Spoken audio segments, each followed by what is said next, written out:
Asi vanhu munogara makamiririra live kani. Oh my God.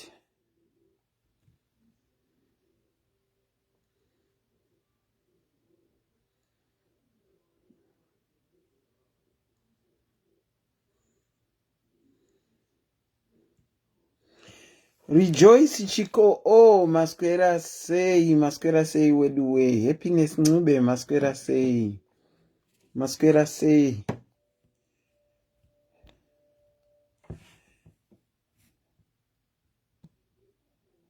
Yes.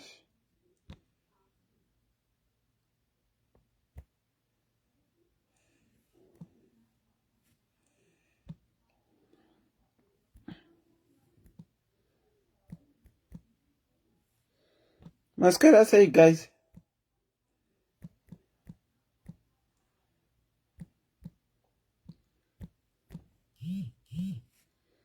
Masquera say. Licho ninjan.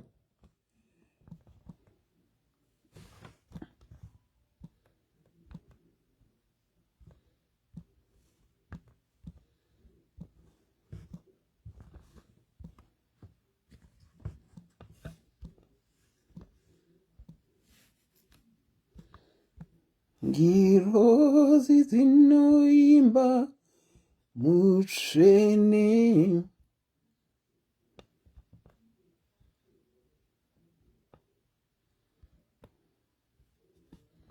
Masquera say.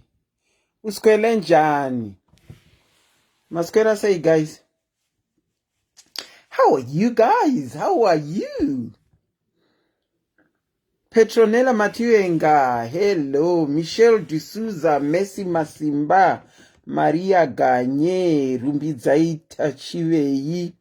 How are you? Lindy Way, how are you? Yvonne, how are you? Yes. Wakomana ndadress na Joyline Clothing. Ndakapfekedzwa na Joyline Clothing nasi. Do you want me to stand up so that you can see? Joyline Clothing. Look at the shoulders.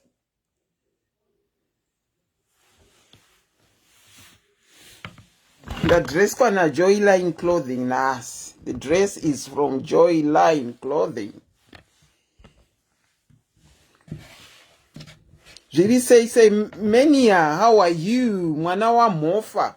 Chirenje ndeipi. Taskwera maskwera o nasi Tuesday kudai hai taskwera maskwera seiko kumativi mana ose enyika. Maskwera sei muri kuiteiko mudzimba muri kudya sadza ere? Muri kudya neiko? Aisha Fundi, uko say Ellen Luri, how are you? Muri say guys, nasati mbomirire vanhu ba.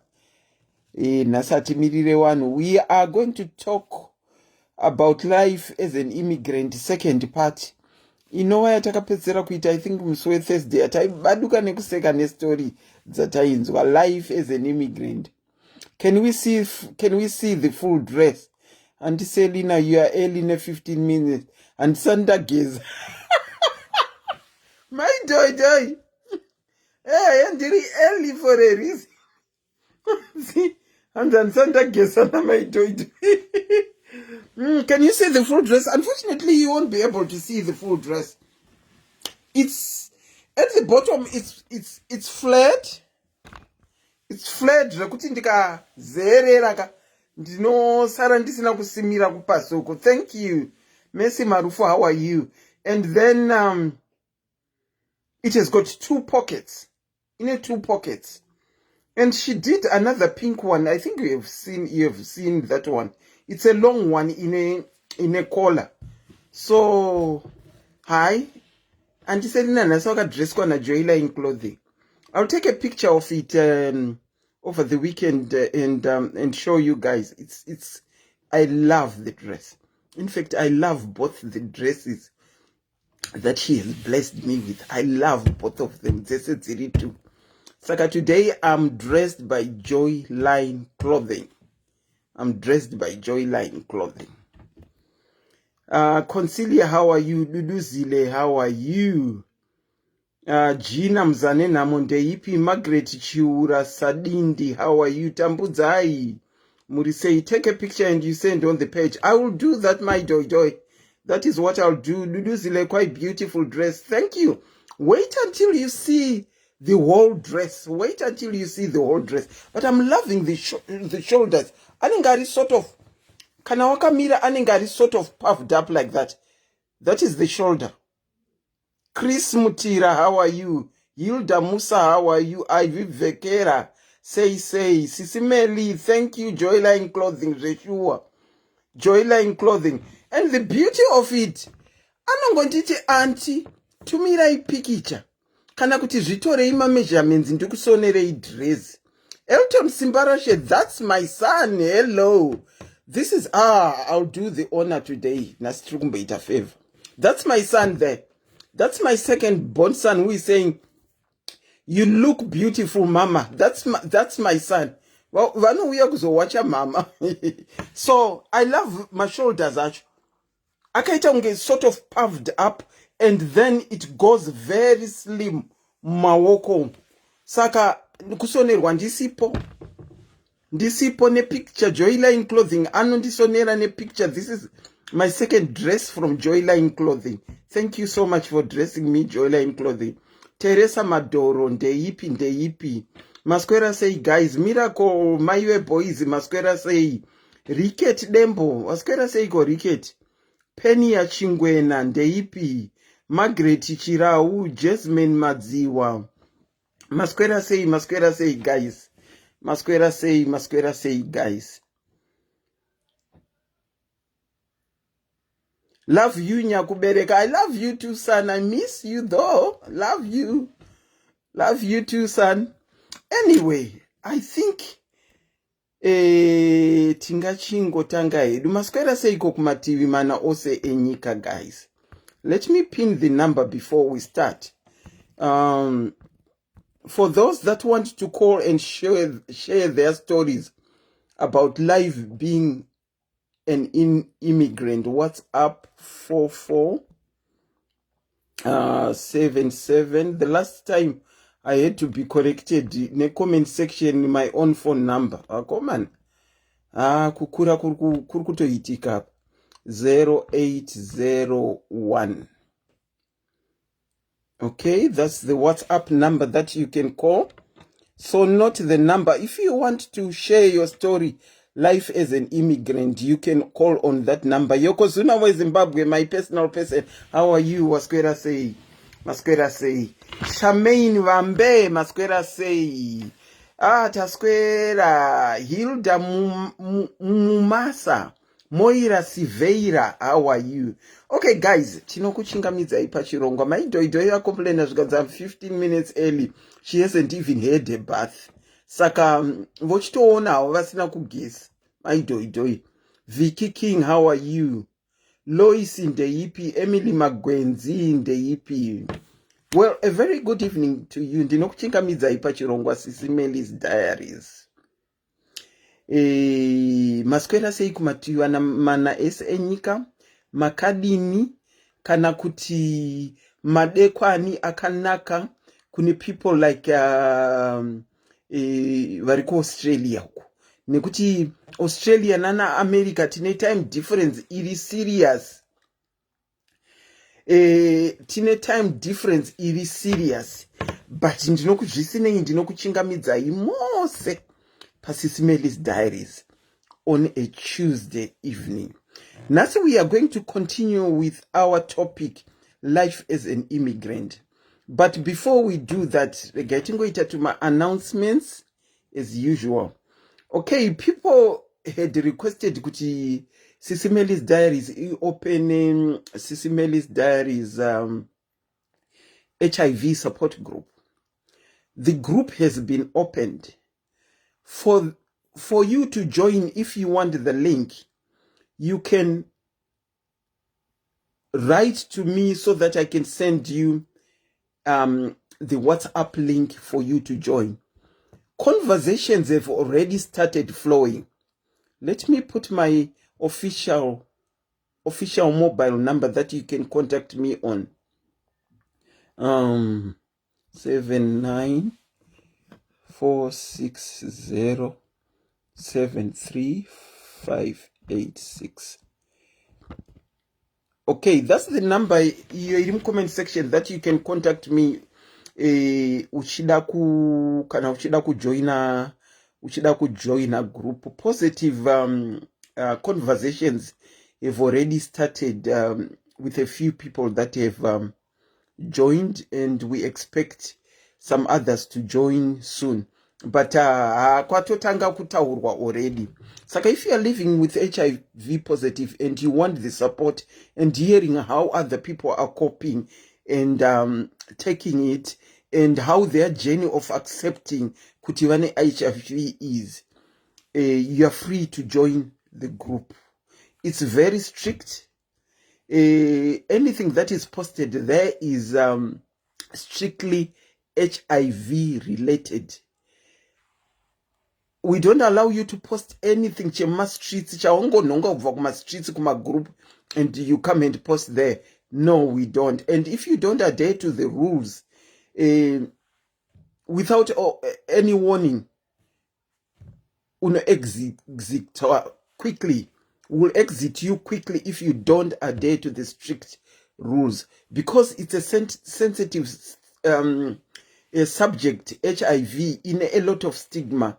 We are not going to tolerate anything that is abnormal. Saka ndozvichaitika izvozvo. It's a very free group. As you know, SIS MELLY's diaries ati encourage zvekunzi bhadharai. It's a very free group. We are trying to rope in people that specialize in HIV. At the moment, we have even got a lady that did a thesis HIV that is on the group, and she has been today very active talking to people about HIV. Sakando group racho. Get in touch with me. I'll forward you the link so that you can join.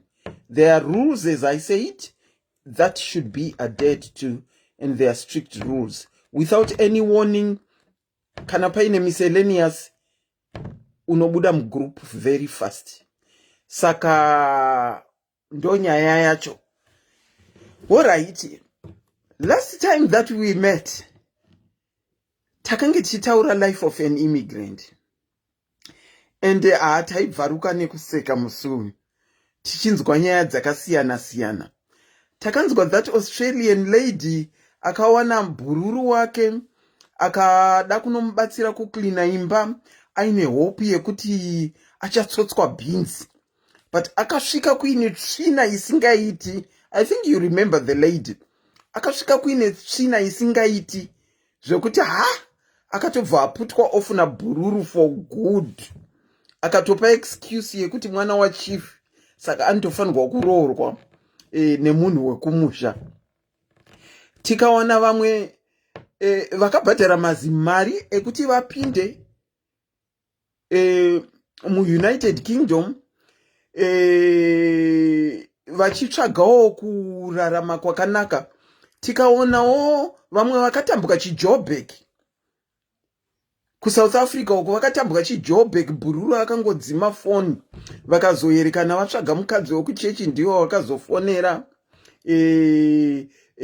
ne-ex-boyfriend kubva vasvikirana, kubva vazoenda havo kumukadzi wenhingirikini wechechi. But takanzwa zvakawanda. And in our talking, we were saying kuti kuwana ma-immigration status kwakasiyana.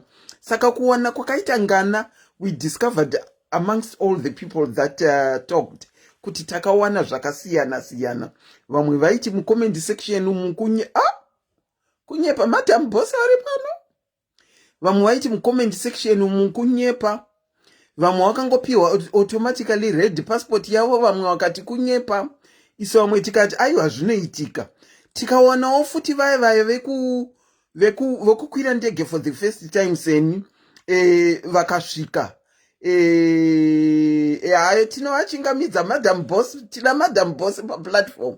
Makadiko madam boss? Muri sei? Tinokuchingamidzai paSIS MELLY's diaries.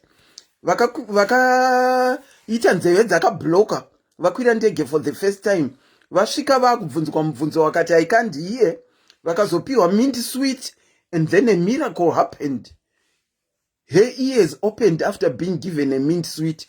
Vakatopiwa 2 years. Usually it's 6 months kana uchiuya kuzovisita that you are given, but she was automatically given 2 years, and donkey years down the line vane red passport yavo. Saka the number to call if you want to share kuti chii chakakusumudza kubva kumusha, wakafamba sei, zvii zvakavazoitika wasvika kunyika kwawakaenda. If you want to share, you can call the number below. Remember, we said, as long as you are outside your borders of where you come from, you are an immigrant. Whether you get citizenship or not, the fact still remains you are an immigrant. An immigrant is an immigrant. Ini ndakashare story yangu last week yekuti ini ndakaenda kutuma school twaiendwa back then when I came in 2000, and everyone in class akapiwa visa except me, who was told to go back home. And I remember tearing up the letter I couldn't buy 11 December, 3 days after my birthday, that I should leave the country, and I declared with my own mouth, I am not going anywhere. Ipapo takengeta raira pound. Ndikati hapana kwandiri kuenda, ndikatsemura tsamba. Ndikazoregera zvetu chikoro, vamwe vakaramba vachienderera mberi nechikoro. Asi donkey years down the line, tangofanana tese kungobatawo hadzisisiri tsvuku dza blue black whatever. Saka ndo jeni yangu iyoyo yandakafamba. Do you have a story that you want to share pertaining the topic that we are talking about? The number is pinned below. You can call in. Kana pasina nasi, we can quickly divert to another topic. Topic is inombopera. Even if ndanyora life as an immigrant part 2 on my topic, we can I've got a caller. Tinokuchingamidzai pachirongwa. Caller makadi zvenyu. Hello? Hello, caller? Caller? Hello, muri kundinzwa? Zvakanyanyisa. Tinokuchingamidzai pachirongwa. Makadiko? Tiripo zvedu kana makadiwo. Selina. Muri immigrant here? Handimangoti munhu wese ari kunyika isi yake. Ininiwo ndinobva kuZimbabwe. Chirungu chandinzunga hameno kuti ndanzwisisa here. Aiwa, manzwisisa. Ukangobuda kunze kwemaborders ekwako chete wato an immigrant, because kana wakagara munyika isiri yekwako uri an immigrant. Makasumudzwa neiko kumusha? Okay. Hello? Inini ndakabva kumusha kumashopu sesa empty. Maona. Makabva kumusha mashopu empty. Saka mashopu mandanga 2008. Okay. Apa manje ipapapo pay yangu yanandapedzera kushanda yange yakwana 2 liters yemafuta chete. Mwedzi wese ndashanda paservice station, ndichiklina paservice station, ndichiklina ndichinonga mapepa, ndichitsvaira patoilet, ndichididi. Mwedzi wapera ndapiwa mari yangu yabva yakwana 2 liters yedelight yemafuta. Zvakaoma. Kufa madiba. Ndadzokera kumba, kati mama, ndafunga kumboenda kumusha kwaRusape. Hanzi zvakanaka here mwanangu, ndikati ndafunga kumboenda hangu kumusha, ndinodzinge matiro, ndichigara ndichiona mwana wangu. Hapana ndarambwa nemurume futi. Oh, shame, sorry. Ndikati mama ini ndipe mari yebhazi ndidzokere kwaRusape. Ndichibva ndaenda kwaRusape kumusha kwedu, ndatonogara kumusha. Handiri kumusha kuya unonzwa kana uri kumusha so life inenge itongori bhobho, kwezi kumusha unongotemerwa magaka, mengo dzevanhu uchingokumbira uchiita sei, saka upenyu hwangu wakufaya ndiri kumusha. Mai vangu kwabva kwazongoitomira kusvikanza kuchechi uku kwaita mwana wamufundisi asununguka, mwana South Africa. Ari kuda house girl. Okay. Ndikati ndinoda. Sikanza asi passport ndemunhu. Indansina passport. Ndikati ndinoda, I don't mind. Anzi passport ndechi? Ndasikakuda. Ndemumwe munhu. Ndakauya kuSouth Africa kuchiri nemavisa. Okay. Nemavisa. Okay. Saka passport yandakabva ndauya nayo manje yanga iri yemunhu wa1962. Inini apa ndiri wa85. Ndasvika zvangu pabhodha ndadhindisa, takasvika kumakota takati taakusvika pagaraji riya rekupedzisira rekupinda mubhodha. Driver akabva apaka ipapo. Apaka zvikanzi kiremai zita remunhu nepapassport nemakore nechi. Ndabva ndakirema anenge ainzi Pamela ani hamheno senemi yake. Ndakirema mumusoro. Ndapinda mubhodha. Tapinda mubhodha paya. Ndasvika Zimside. Takasvika kuma12 vanenge vachitaimira kuti vakuda unochinja shift. Unozwa kana wakuchinja shift vanenge vasasa tarise mapassport vasasa D. You see? Ndatorohwa chidhindo D. Tatopinda. Tasvika South African side D. Zvina kuonekwa. Tasvika paya panonzi pafoot and mouth paya pane mazilaiti aya. Mupurisa akati no, you've got a nice smile. But makore ari papassport apa newe hazvienderani zvachose. Sit down. Ndagariswa pacheya apa gumbakumba riri kuseri kwangu riri dhudhudhu, vanhu vari kutoiswa mugumbakumba vari kudzokera kuZimbabwe. Gumbakumba chii? Ndangoda gumbakumba chimwe chimota so chemapurisa so chinoiswa vanhu so muchingopinzwa imomo muchingopinzwa imomo muchienda unovharirwa kunhingirikini uko mozodzoserwa kumusha kwenyu. Okay. Ndoita sei nai? Apa ndiri kungosekerera ndakagara pacheya pepe. Mupurisa yapedza kuona mabhazi ese. Sorry, Kola. Remind us kuti date of makore aive papassport aitichi? Munhu wacho anga ari wa1962. Inini apa ndiri wa1985, 15 March. That time I was 22 years. That time when I came here, I was 22 years. Okay. Hanjay? That time I was 22 years. Okay. Andimuona.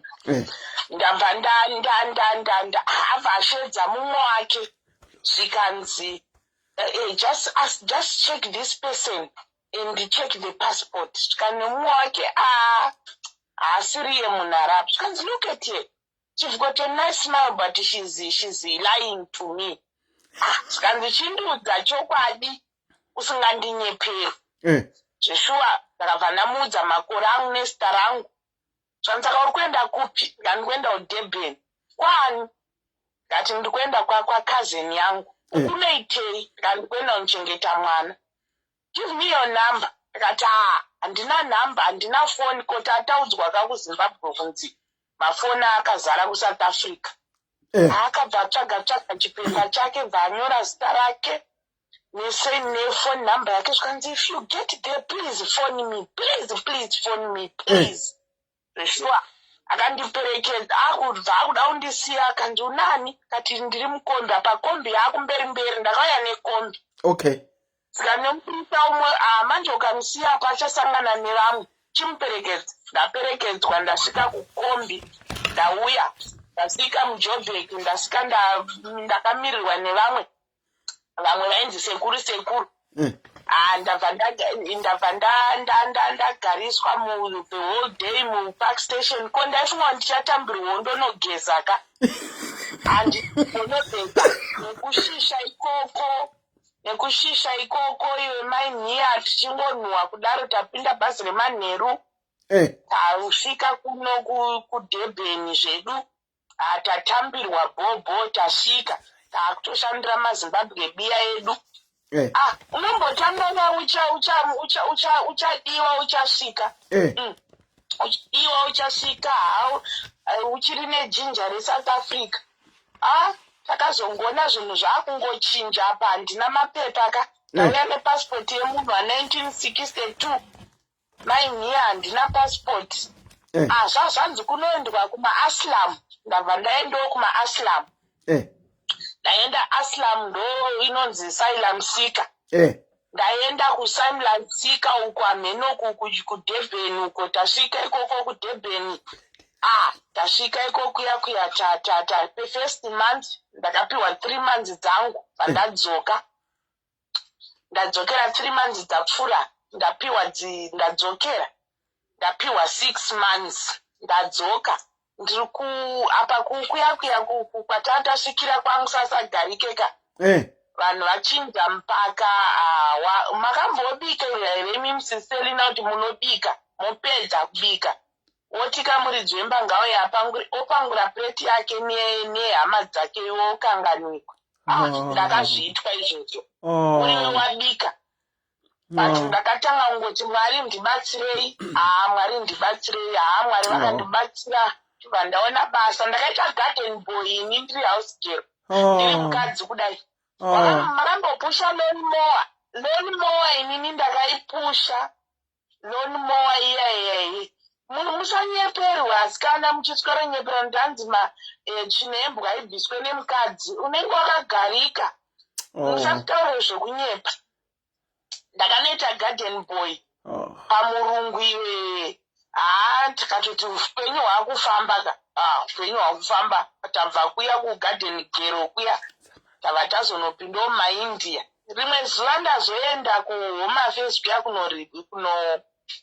kunorinywa my aslam what happened ndakabva that guy airinywa maaslam he just bumped on me ndine umbrella then umbrella yangu bva yadonha bvaandinhongera umbrella yangu bvaandidzosera bvaatonditi just follow me apa ndandaiswa mugrupu rekupedzera because ndaipinzwa nemagroups panga kudzokera mukati akanditi you come andatopinda vanhu vokuti hey he's on the last group hey chichi then you know when I followed him inside he first saved me mvandipa gore ndane aslam yangu manje ndane gore then from then ndabva ndazoona basa kumindia ndabva kumindia inozvi ndakuvarungu ndakuvarungu havo aiwa before that ndiri kumurungu kuya kuyanaka ndafunga ndane mari kashega ndiende kumba ndotore passport 2010 yes I went back home then I got my passport ndiri kuya kumba zvinoita Saturn murungu yakabva andifonera zvanzi basa rapera apa ndaenda kumbonitora passport kuti ndidzoke tiite maworking permits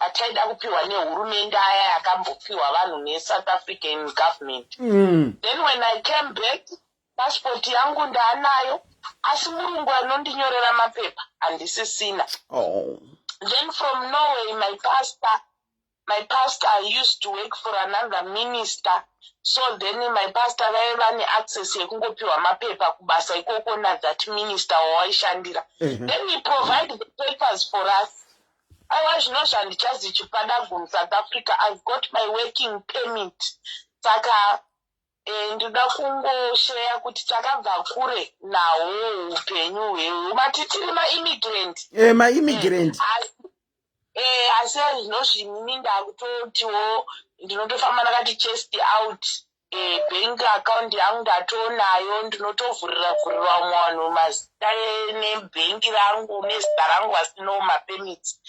Saka vaya vanonyepera vanhu kuti hanzi munhukadzi aubvise tsvina yembwa unenge wakagarika. Ini ndakaibvisa muno muSouth Africa, saka usambofa wakazvinyeperwa nevanhu kuti siya basa nekuti wanzibviswa tsvina yembwa unoita munyama. Zviri nani kuita munyama une mari yako. I can say that was my story. No, but it has got a very happy ending.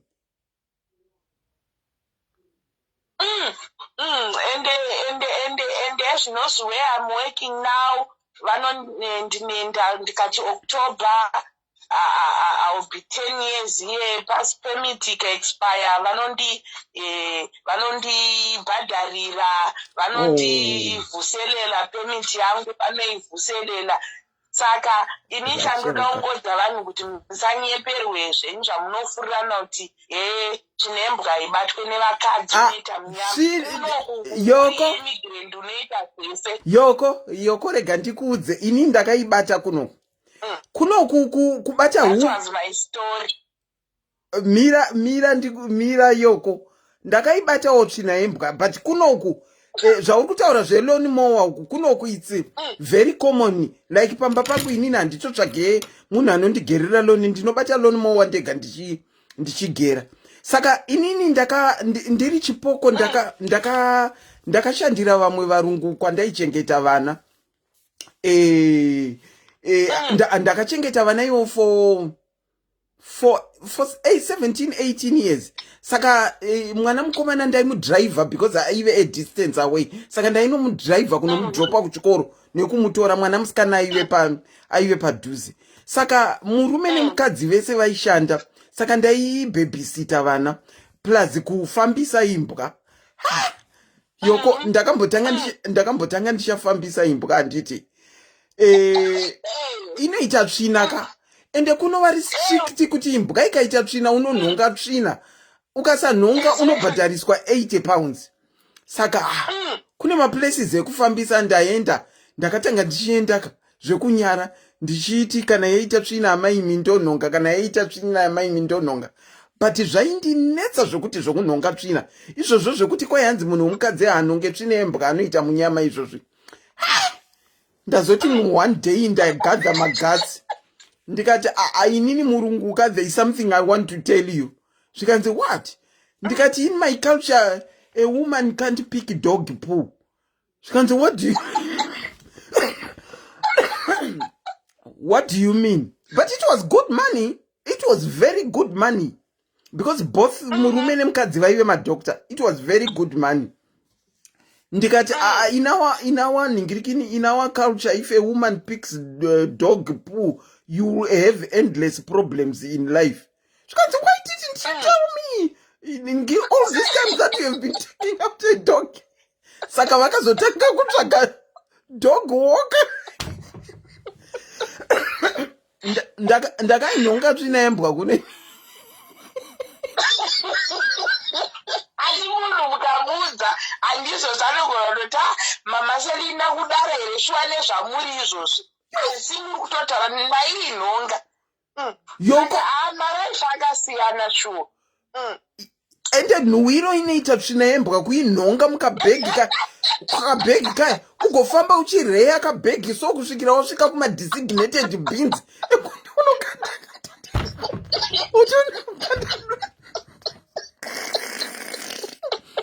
But I do thank God zvakandiyambutsa zvikandisvika pane chinano. I'll safely tell you that couple, their daughter has done her masters last month. The daughter confides in me and she calls me Auntie Selina Foot. Last month akanditi, Auntie Selina, can you come and see I want to introduce you to my new boyfriend. Ndakaenda ndikatone introduce kwa zveshuwa. No, we are in very good books, and they call me family and I call them family as well. They are very, very nice. But aiwa tinobva kure. Thank you so much for sharing your story, Yoko. Okay, be blessed. Nemiwo, a very good night to you. Akomana, tinobatana nezvakawanda. Pane aruda kushayawo here story yake. Muri kuita basa rekuseka murimo mucomment section. Vazhinji venyu tiri pano tiri maimmigrant. Asi hamudi kushare. Asi ini zveshuwa tsvinaimbwa ndakaibata. Ndakainhonga ini. But hai zvakandipa kuti ndiite zvakawanda nekunhonga tsvinaimbwa kumusha. Asi munyama wacho unonzi unotaurwa. I don't think kuti pane munyama. Kangori kanhingirikini. Kangori ka saying. I don't know hangu. Kuti iro riri rega tsvinaimbwa ine munyama here kana kuti kana yazosanganiswa nezvakawanda ndopainoita kuti ine munyama, because ndinonzwa kuti tsvinaimbwa futi inorapisa kana uri kurasika njere.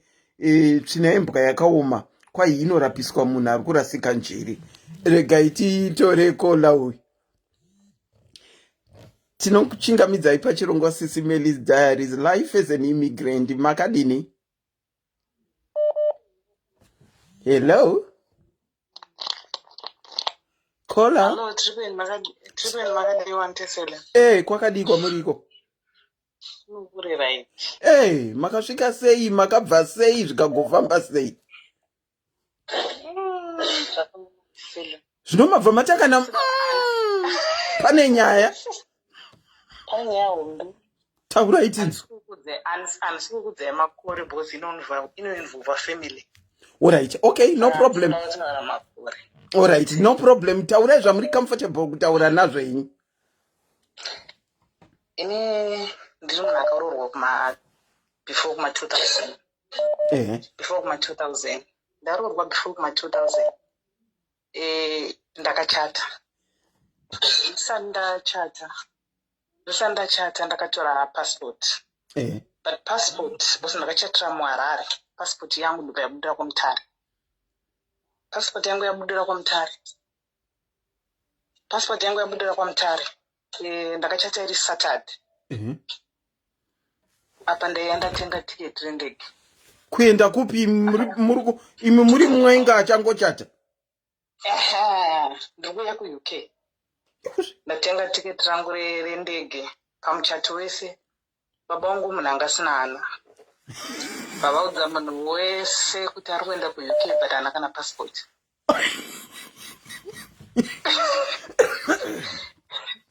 Ticket rakatotengwa but haana passport. Hama manje ndozvadzinoda muchato wese people were talking about me. Zvikanzi wakapusa.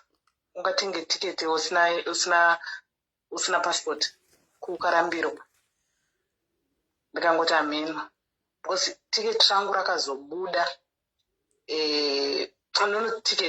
Passport yangu yakazobuda musi weMonday ma5 because yanga yaenda kwaMutare ndobva yanodzoswa. So yakabuda Monday apa 5 o'clock in the morning musi Tuesday ndaikwira kuya kuUK. Yeah. Passport yangu yakabuda na5 musi weMonday. Tuesday 5 kumanheru. Tuesday makuseni na5 ndichikwira ndege ndichiuya kuUK. Time takaya kuUK kwangu singadiwa mavisa wemuya. Ndauya kuUK na baba. Ndatambirwa nemwana wame vangu. Ndauya ndagara naye. Ndakabva ndabata nhumbu. Okay. Nhumbu pandakaibata yaindinetsa. Ndairutsa ndaita feni. Caller. Reconnecting.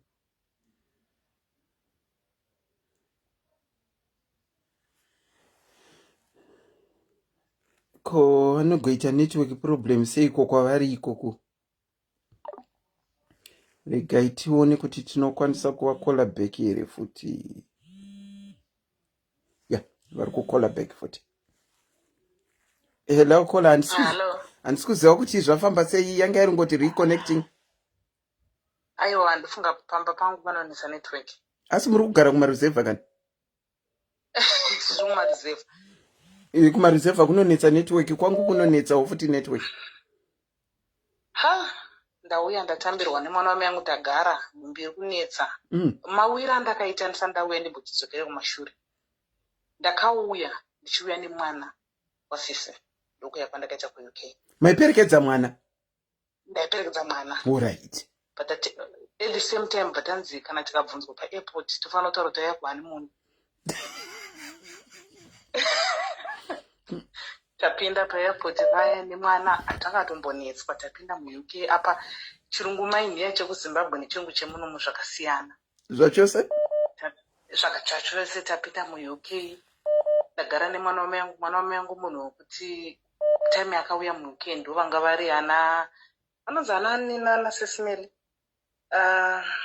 mbinga ndotanziri mbinga alright saka inge iri mbinga yekuti munhu wese ainodedera saka chavataura nevabereki vanoteerera vauya vari kungotaura pandiri kurwara auya kuno abata nhumbu ndandisingada kuti abate nhumbu haukena shikamu hiye ndochengeterwa nane mwana zvokutaura hubhu apa mai yangu ari kungotaura kuti iwo nyarara haasi kufidha mwana wangu zvokutaura zvakawandisa ini ndakaita nhumbu ndandiri munhu angari short tempered ndandisingakwanisi zvekunyengerera ndagarapo a-month ndikati you know what I'm going where handina kana munhu one wandoziva muke ndikati I'm going apa ndine murume akungoti zvinotoendepi toita sei ndikati no ini I'm going ndaenda ndambotsvaga murume wasisi ndambotaura nehama dzavo sisangobva vazvivharisa vafonera tete vavo kati mukangomutambira chete hondo zvavharwa ndakushaya manje kuti ndati amen mwari anotungamira ndobva ndavagarisa pasi makusei ndikati mufunge ndira kukutendai nekundiunza kwamakaita muuk apa murume hasi kutendera nezvandiri kuita ndikati aida yosara me I'm going ndikati sisi ndokutendai I just want to thank you kuti mandiunza muuk but ini ndaita sei ndakufunga kuti ndiende murume wasisi aripo apa vane mota dzakapakwa panze murume wasisi ndobvaudza murume wazvikanzi hapana motikari yangu iri kudhiraivha apa ina handisi kutomboza kune bus stop handitozivi kuti London zvakamira sei vavaudza murume wazvikanzi ukangobuda nemota dzangu enda hausi kuvaperekedza vanati awa it's okay zvikanzi nasisi wangu mukabuda muchaona bus stop mutaura nadriver anokusvitsai kutrain station anokuratidza kutrain station kati awa pakanaka tabuda paya tatsvaga bus stop murume wangu anga atsvaga basa for a month atambira wanga atambira uka 800 time iyoyo it was a lot of money kuma 2800 it was a lot of money takwira mubhazi lakini afuna nga riri bhazi rekupesera panziri kuma 5 dzemanheru nga riri bhazi rekupesera bhazi driver ndobva ataura zvikanzi don't worry ilast trip yangu saka ndinokuendesa kutrain station muri kuendepi bus driver ari kubvunza we don't know tikati ndakangobata wedre kuti London ndikati wenda kuLondon time yaitagarwa kwangu kuBrighton takwira inonzi train bus takura bus for bus station na driver takwira train tapinda muLondon hapana munhu watiri kuziva murume wangu kubasa kwaaisinza kuZimbabwe akatanga kufonera vanhu chiuza mapaundi uchisaba kuchine macall box akatanga kusa mari mapaundi chichifonera vanhu munhu abatike apa tiri paHouston hatina kwatiri kuziva kwatiri kuenda tinangana munhu watatiri kuziva akutanga kufunga kuti ndaimbova neshamwari akaya nebrother akaya kuuk achiti vanhu vese vakatidzimira mafoni takazoti kuma11 dzeusiku ndopaakazobata vamwe vaaishanda navo ndopaakazoti ndine brother yangu ari kuuk mire ndikupe nhamba yake apuwa nhamba tafona agara Milton Keynes andopati uyai taifanira kuenda for a weekend takakuenda for a month tasvika kumba kwacho weekend tanzi kune pati taenda kupati tadzoka tikati tirongoda weekend iye akati wagarai magariro acho manje Brother yanga ine 2 bedroom. Anga ine mukadzi wake, anga ine brother yacho ine mukadzi wayo. Istairara mudining. Wow. Pasofa. Kana kuti pasi. Tarara pasi.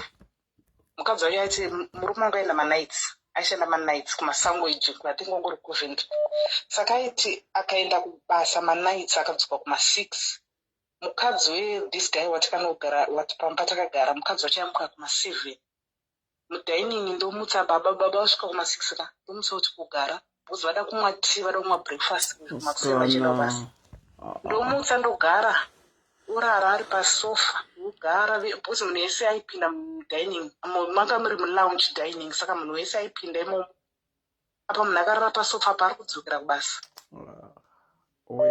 Bank account hatina mari iri kupindira muaccount mani manja mabradha ava manje kumba kwatasvikira uraiti bradha ava munhu wekuti murume wangu vaizivana from zino because vaishanda nasisi vacho pavaishanda kuzimbabwe saka vaizivana vaivaziya. Saka munhu akazvanzi andokuvhurira bank account avhurirwa bank account mwedzi apa awana rimwe basa ane 2 jobs because aisenza kumasinema usenza kumasangweji saka anga ane mabasa 2. Ashanda the whole month tatsvaga imba. Isusu takangouya kuti kwaive nemashedi house ekuti mari ndoda mairenda pamba 1 paini kunano 7. Aikonvheta magaraji kuita maimba. Saka mune muchigara mukari mukenya. Tawana imba. Sorry caller, hold on. Guys, sorry about that. Wandiri kuramba decline a call. It's not there are some calls from people that want to share, but you know vanhu vanoita basa rekupika manumber from here and they phone you from uko vachida kutotaura ma video calls. Those are the numbers that I'm constantly getting, so sorry about that. Caller, you can go on. Saka tagara po 1 month tatsvaga imba. Ndatsvaga imba after 1 month tabuda. Ndatsvaga imba kubasa kwekusikunu kwacho kwaishanda kumasinema wakabhadhara. Mari yatakatsvagisa akatabhadhara rent because unobhadhara in advance 1 month in advance ubhadhara rent yako kamari kese kapera.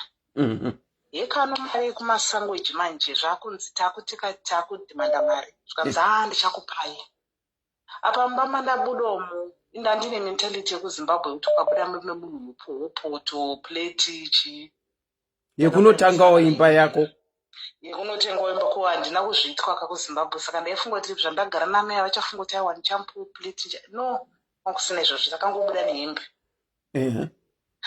Baba murume uya auya achifara ende akauya achifara zvikanzi kuti surprise I want to show you something. Nyambisirwa mari yatambira murume wangu yapindira maakaunti make bhaawedzera bhaatenga mota. Auya zvakanzi kuti surprise. Isu taita sei pai tabuda kachifara kazvanzi look I've bought a car. I just want to say sorry. Mari yenyu ndazowedzera ndakatenga mota. Maiwe. If apa isusu manje zvatakaita kamakusena acho amasikati acho ndatanta nenzara. Takatenga gaba rebeans ne half a loaf of chicken, half a loaf of bread. Batabvara plastic gaba rebeans ire bataisa pa plastic batakuseva nechingwa posta. Maiwe. Mari yese yaenda kurent. Apa batamwira drink mukeni. Apa munhu agoya apa ari mari yedu agoya achifara zvikanzi sorry henyu mari ndotozopai next month. Munozani ndakarwadziwa ndikati baba hava nemiedzo. Munoza unofara nemunhu but unoita godo sokuita godo paurapa kuti shuwa munhu ashanda watambira mari dai at least da ungoti pakana 100 chai mwedzi iwoyo ka. Munoza zvezvo zvekunzi hanzi munhu haabe zvezvinopurwa navanhu kucheka hanzi aina anobvira ndakaba kunyeba. Ini ndakaita thief mudzimba dzataigara idzi ndaiba zvezvokuti unopinda indaipinda mukicheni ndaibuda ndakabika minyu yese apa ndapinda mukicheni ndisina kana sauti ndisina kana chi ndaingopindawo mumakabhodzi mevamwe ndoti pane chicken pane raisi pane madomasi pane maonyenzi. but ndinongora kungotenda umwari kuti after 10 years mapepa ndakazi awana. Tozvikudza. Mapepa ndakazi awana sisi vaya relationship never be the same. Shame. Apa mwana wamai yako? Mwana wamai wangu up to today we don't talk. We talk here and there. But zvinongogara, I think maybe because tiri vatedzana tinongogara tichingofighta but never be the same, because kuuya kwese kwaakandonza mu-UK inyaya yaanotaura every year. Ndani almost 21 years ndiri mu-UK. Asi haigume kutaurwa. Hai, ndakatombomubvunza kuti do you want me to ndinokupa something here? Akandototi I don't want your money. But pese paanogumbukira kana akangofunga kuti agumbuka, she brings it out. Anogara achingozviudza hama, ndakakuudza ukanga wandirambisa nemurume, anotaura zvakawanda. Sorry about that. Shame. So kuuya mu-UK ka ine ndatotaura ndichisirira dzimwe nyaya, but kuuya mu-UK kwangu kwakaoma because ndakazombosika ndikarambirwa. Ndakarambirwa mapepa angu haana kuuya naasylum because ndakatorambirwa point blank. But ndakazopirwa through vana. Okay. Takaziti uma British, but after 10 years takaziti uma British, but it was a long journey. It was a struggle. It was a long journey, but takazotambawo nematsotsi munoza mu-UK time yamaitwa zvemakadzi, takatambawo nematsotsi. Hatina iri kuita makadzi, hatina kuita zvokuba zvemakadzi, but takatamba nevanhu vavo. I lost my best friend in the UK. Yakabayiwa nebanga. It was a long journey. Oh, shame. Sorry. It was a long journey for me. Inyaya yekuti handikwanise kuitaura up to now, but she died 2004, but I can't talk about it. Sorry, Kola. Sorry, Kola. But vamwe they find it easy. Vamwe mama Jena, they find it easy, but very sorry, Kola. Tine urombo asingotenda Mwari kuti makazokundiswa mukawana mapepa enyu zvakanaka. But I'm so sorry for your journey. It's true. I'm so sorry. That is true. Anyway, thank you, Auntie Selina. Thank you so much for calling, Kola, and sharing your very sad story. Thank you so much for calling, and have a very good night. Same to you, bye. Ndatenda zvangu. Okay, I think I need to deal with this caller.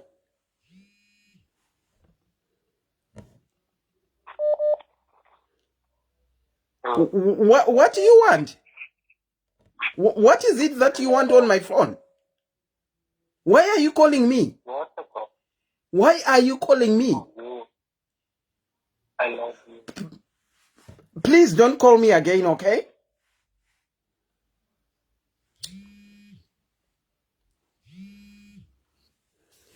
Sorry about that. Ndinokuchingamidzai pachirongwa Kola makadini. Hello, Auntie Selina. Muri. Tiripo makadi yenyu. Father, yeah. I'm also calling in for the first time, also as an immigrant based in South Africa. We welcome you to the platform. Thank you so much. One thing that I just want to tell you is that your programs are so informative. Oh, thank you. I follow you passionately, and I just want to say keep up the good work. Oh, thank you very much, sir. We really do appreciate SIS MELLY's diaries. Hearing such comments, dzinotipawo kuti tizive kuti tiri kugona apa, tiri kutadza apa. Whereas kana takanyararirwa tinongoramba tichingoenda tisingazive kuti pane patiri kutoresva. But kana muchitifonera muchitipa ma positive comments like this, tinotenda stereki. Thank you. The platform is all yours. That's very true. Yeah, I mean, the story of migrant is sorry caller, is your phone on loud? my phone, let me see. No, it's not on loud. Oh, okay. Ndikuita unge ndiri kunzwa ka feedback. I think it's my son who's using another phone. Let me give you this one. But he's still on loud. Okay. All right. You can go on. No. Okay. So, yeah. Love you, Becky. I came to South Africa about 18, 14 years ago. And it was just an invitation from my friend. So, akatondiudza kuti anosha ndakamuudza because Zimbabwe yange yaoma. Inini I left Zimbabwe during the time mashop anga asina zvinhu around 2008. And I told him, look, things are now difficult in Zimbabwe. Can I come through to South Africa because he was actually based in Port Elizabeth? Then he said, not a problem, fine, you can actually come through. Baba. Hello. Let me drop you back. Let me drop you and call you again because panenge parikuita vanhu havasi kunyatsonzwa pari kunzi volume. Let me drop you and then bring you back. Okay. Thank you. Weduwe muda kuti nditi I love you Becky. Munoziva macalls andiri kutaura emaindia vanoona nhamba panapa vachida kungoramba vachikona, and the bad part is vanenge vachida mavideo.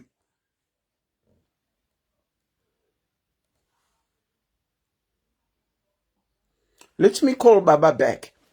We have got a gentleman in the house who wants to share his story. Hello. Baba, welcome back to the platform. Okay, thanks. Ndakunzwika. Zvinenge zvaanani dzani pekutanga. Atimboenda ine ndima tione kuti munonzwika here. Okay, fine. Right, so just to give you a brief history, like I was saying, I got South Africa about 18 years ago.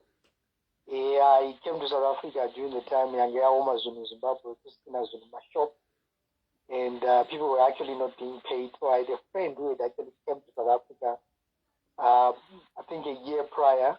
Mm-hmm.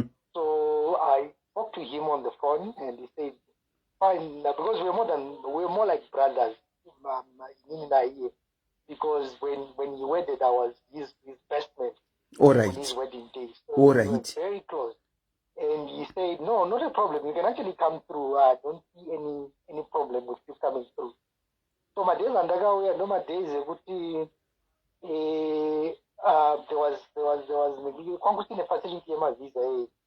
So when I came to South Africa the first time, because I wanted to, my sister had actually financed that visa. So why took finance of visa, finance money. So when you get into South Africa, you're able to draw back the money, then use it. So my sister wanted me to buy stuff.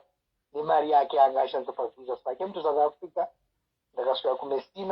bought her some stuff, then went back to Zimbabwe. So when I came for the first time, I told my friend, I'll be coming back in the next week or so because I'm finalizing my stuff in Zimbabwe. So yeah, it happened. Then he was excited. I know we are looking forward to seeing you. Then I went back, and when I was about to come back to South Africa, I told him, now I'm on my way coming down to Port Elizabeth. Then he said, fine, safe journeys, see you when we get to Port Elizabeth. Then then when I was in Beitbridge, I told him, now I'm at the Beitbridge on the post, I'm now coming through. So I said, no, no problem, fine, come through. But then we drove from Beitbridge to Johannesburg. Then when I got to Joburg, I told him that now I'm in Joburg. Now I need a bus that will transit from Joburg to Port Elizabeth. Saka ndasvika ipapo manje ndopaakatanga kundipa ma-excuses ekuti ndataura nemukoma wangu ati ko ukazofira kuno kuSouth Africa zvinofambiswa sei. But tingataure zvekufa here isu takazotsvaga anyone can die anywhere at any time. Yeah. Saka kana iri nyaya yekufa Mwari ndiye anoziva. So Stagatos Famsa says, Randano, I'm no longer comfortable with you coming through.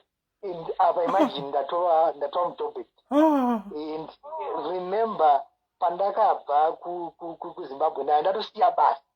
Saka kuZimbabwe ndatovharisa nhengerekini, ndatovharisa madhiri ekuZimbabwe. Then ndasvika muJoburg ndakuchiudzwa kuti you can't proceed to Port Elizabeth. Wow.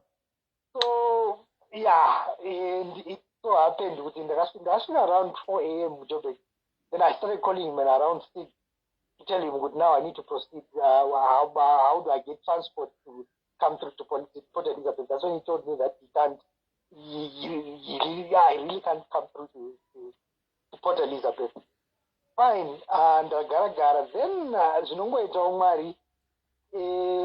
Dandina Tano wangu but I never communicated with him that I'm actually coming to Joburg because I was not meant to go to his place. And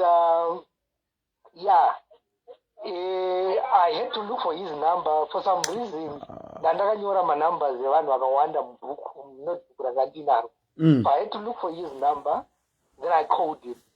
Then he said, fine Tano, because Muruma Matete, fine Tano, he had some paper, but Chimbogara, it was around 6, 7 in the morning. Chimbogara, town, I'm Fambike Bozano, but for a market. Like I'm around 10, 11. Then Hambandagara. Then I just thought maybe this guy might never come through because one. And I had already started making plans. Nema conductor dada pana utano. Nda utongokumbira kuti pamarenda sara na ishoma ndopata mongo ndi tendera kuti ndidzokere ku Zimbabwe. Then eventually he came through kuma around 1 mustard. Then he took me. We went to his place. Atagara for a couple of months. Then all of a sudden he was a driver. He got a job in Mpumalanga.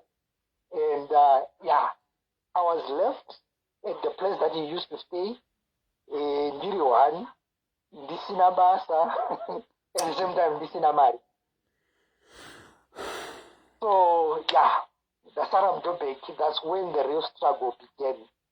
So to those who know South Africa or Joburg, there are places that you go to look for jobs. Munongwenda pamene makaungana. Pama traffic lights. More or less your traffic light is. Yeah, there was a place that would go to Spiritly Papa. So Nemagawanda, you'll be a group of Zimbabweans, maybe 100 or more. Like it's a physical game. And it's a first come, first serve. It's like a fight. The strongest who always jump in can out. I don't go to stick up, but I want strong people. Then you pinpoint one like the well-built people go to, I want this one and that one and that one and that one. Then they go. So months went by, and sometimes you'd get a job, sometimes you'd not get it. But at the end of the day, rent still needed to be paid, and food and provisions you still needed to buy those things. Yes. So there was but one thing that I maintained was that when I came from Zimbabwe, there was a church that I was going to, and when I came to South Africa, I continued going to church. That's one thing that I kept on doing. So it got to a time whereby people from within the church, they saw that we were really struggling. That is my friend and I. We were really, really struggling with paying rent, with provision and everything. They actually contributed some money, and they actually said, guys, things have really been tough for you. Because Tatagara for close to a year and a half, nothing was really coming, nothing solid was really coming through. So it was a consistent struggle for you to get food, for you to get rent money. Shame. They said, I think what we have decided to do is, Munekwa Makapa, and that is Umba, why can't you take this money and go back home? Wow. And we were given the money, and so we just said with my friend, let's discuss over it. Saka mari tinayo yakukwana kudzokera kumba. But still the dream of South Africa and the dream and the hope of making it in South Africa is still there. It hasn't died despite all the struggles that we've actually gone through. Yeah. Then my friend and I decided that no, we're not going to go home. Let's stay. Then we went back to the church elders and told them that, you know what, if you want your money back, there is the money, but we're not going back to Zimbabwe because we still believe we can make it in South Africa. So they didn't really take the money. They said, okay, fine. If that's what you've decided, take the money, maybe you can use it for rentals or anything. Then, yeah, we continued staying in South Africa. Then that friend of mine was a journalist by profession. Then he got a job, a small job. He was just writing some articles for some company, and he started getting some money. So he would help out from time to time. But as for me, I said, I think for close 3 years, that something solid until one of the guys from our church as well got an opportunity within the company that he was working for, and he offered me a job. That's how I started actually working in South Africa. So Yangati Motaro on a previous call, you won't be having a bank account and everything, and your money is supposed to come through somebody's bank account. Yeah. I went back to the very same guy who got me a job because he had papers. And I said, okay, fine, this is my situation. And from a point of trust, I actually told myself, if you got me a job, then I don't think Utangandi Vara. Yeah. But with time, it all started happening with the Mari Zang would disappear, Bichana, because I was being paid weekly. Then it got to a level whereby it was in a card. But here he had access to his bank over his phone. So what he would do was with Marika Pinda or transfer. I e-wallet. I transfer and e-wallet. Then you go to the bank and withdraw the money. And in around 2 on a Friday, I would go to the bank, then find there's nothing in the bank. But obviously, proof is there that money has been paid into the account, but money has disappeared. My way. Yeah. So, yeah, he did it. Then he did it for about 3 consecutive weeks. Then I, just through talking with other people, there was this other guy, South African guy that I was working with. I told him my problem. Then he said, no, don't worry. I can open an account for you, put your number on that card. I don't even need to see your SMS, and I don't even need anything to do with that account. And he opened an account for me. That's when I started using his account. Then, yeah, things, from then on, things started changing. And when I actually came from Zimbabwe, I didn't have so much of an education. So coming from a background whereby you had to push yourself and you had to get the best out of life, I started pushing myself, going back to school, doing whatever was needed. Then that regime, and we actually got those permits. Okay. It was a difficult thing on for getting those permits, but thank God I got the permit, and now we are talking of a different story altogether. I've got my business that is doing well. I'm also working for a very good company within South Africa. I'm now living with my family.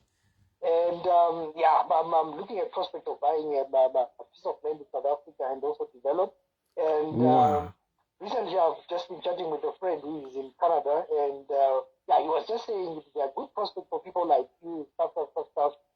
So he actually said, if you're interested, you can start applying to go to Canada. So it's something that I'm considering, but at the same time I'm doing business in South Africa, and the economy is not so strong, but at the same time, there are prospects of actually making money through business and stuff like that. So I'm still considering my options as to what to do and what the next move will be. But one thing that I can tell people is that the life of an immigrant is difficult. Even up until now, there are still challenges, but we have learned to overcome them. And that friend of mine who brought me here, he came through my place going back to, because when you're going back to Zimbabwe, you pass through Joburg.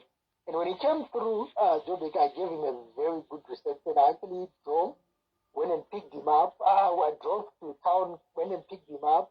I Akatouya, he refreshed himself, he rested before he got his evening bus to go back to Zimbabwe. And when he tried to talk about that issue in the past, I told him, my brother, let's forget about it.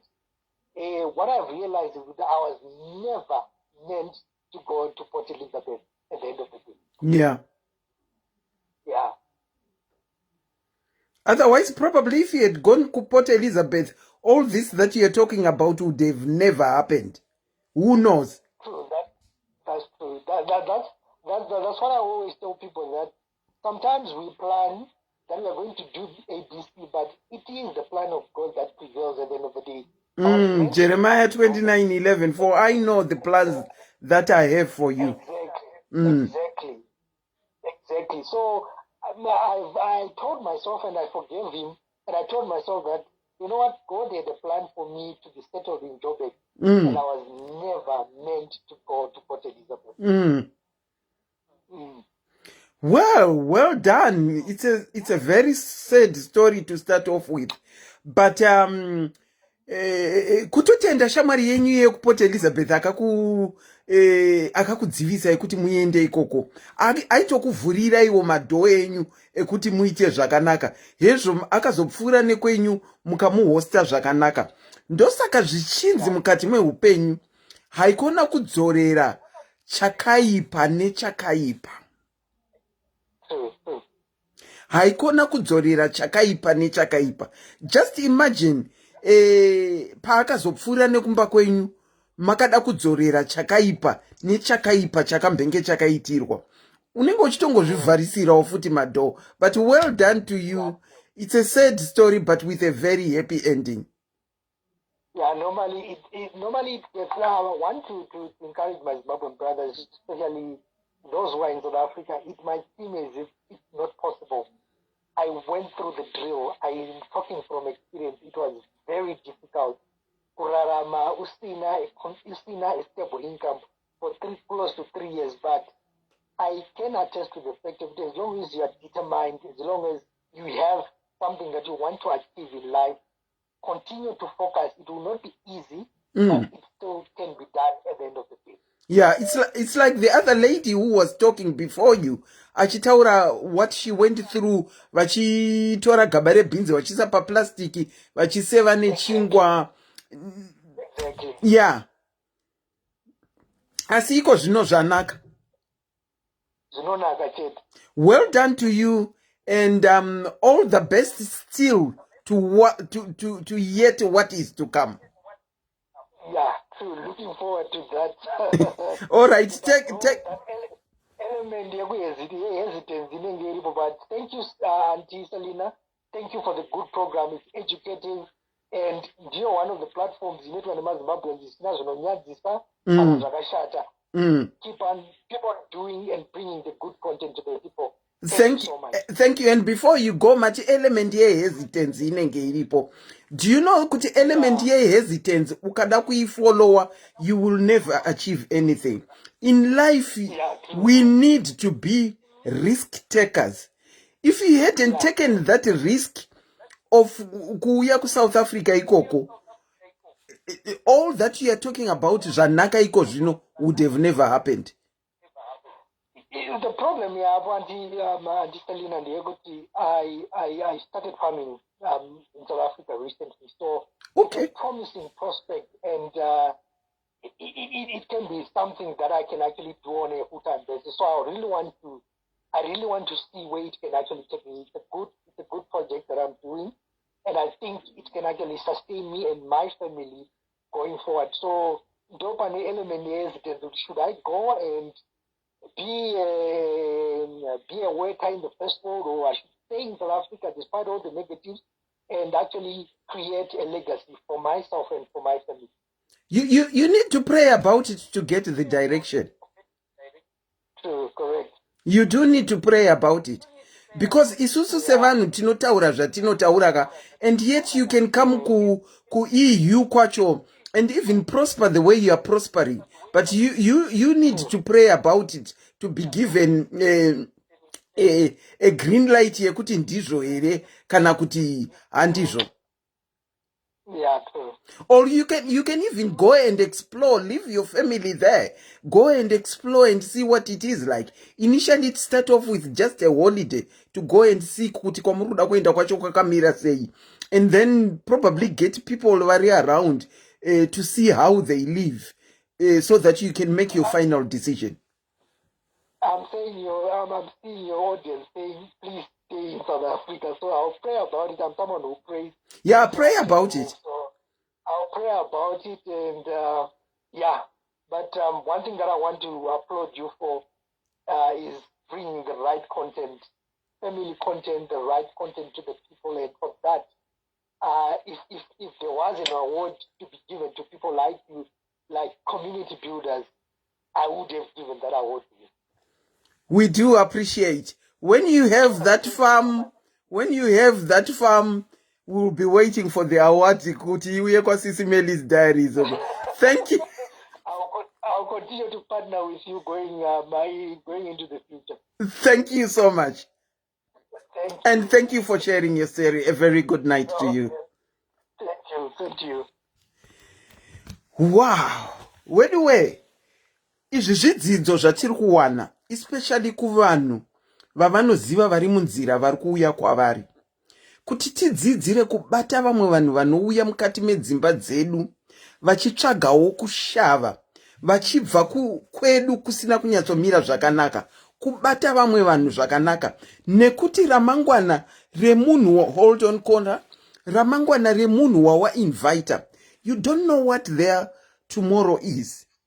Vanogona kunge vari bridge rako rekuto elevateka from lower to upper. Saka ngatidzidzirei semaZimbabweans kuwelcome vanhu vatinenge tashedza kana kuti vatinenge tati huyai, tinowanirwa nyasha.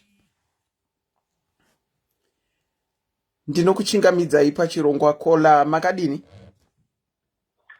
Hi, Anselina makadini. Tiripo muchiri makamuka? Tiri kushift. Oh, muri kushift. Alright, I won't waste much of your time. Zvakafamba sei mulife yenyu yekusvika kwamuri ikoko? Makabviswa nei zvikafamba sei? Okay. Zvanga zvisiri nyore Anselina, zvinhu zvanga zvakaoma asi nenyasha Mwari vakatigonera. Tinotenda. Zvakatanga takabva zvedu kuZimbabwe.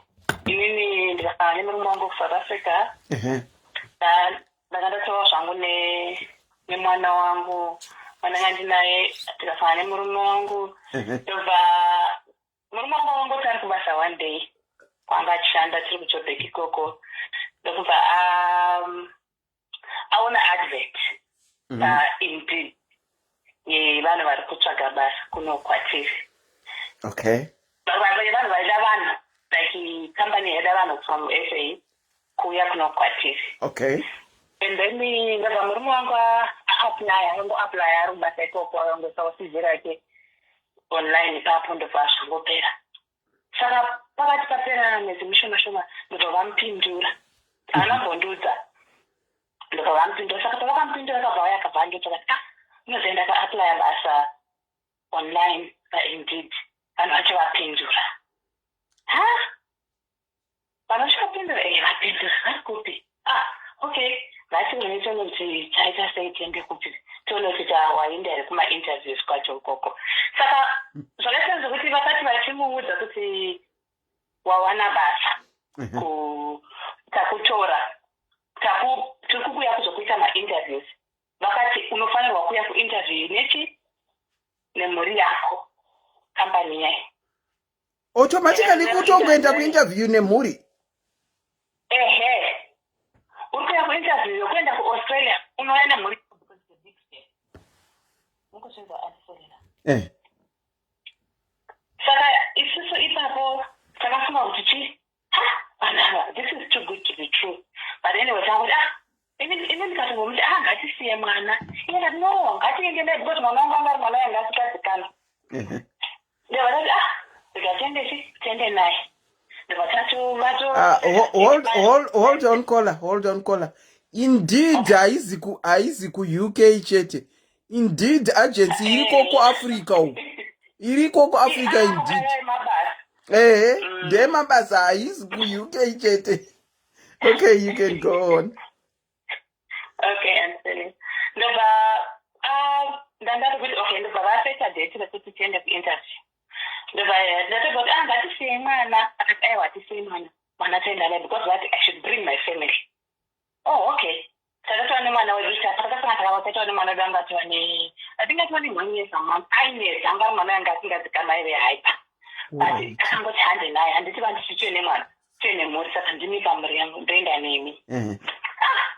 Taenda paya antiselina. Vanhu vakatanga kuita interview Cape Town. Vakaenda kuDurban. Vakauya kuJoburg. My husband was the last person to be interviewed. Pavanhu vese vakainterviewa. Interview yakanga iko na 4:30. Vachibva ipapo vanhu vaindopinda mundege vachidzoka kuAustralia. Okay. Tasvika paya akaitwa the last person to be interviewed. And pataiva interview muya ini ndaitoshaura. Saka vanhu havati danire. What they were doing is vaitaura nemurume wangu vachitivhunza mibvunzo. But isusu taingobvunzwa mubvunzo maitaura kuti kana mukazomobva mukazoenda kuAustralia muchazozvikwanisa here muchazozita sei saka inini ndombosara murume wangu ndainotanga kuuya paya. Mwana wangu achinetsa but they were like it's okay don't worry unondonongora kunyara. And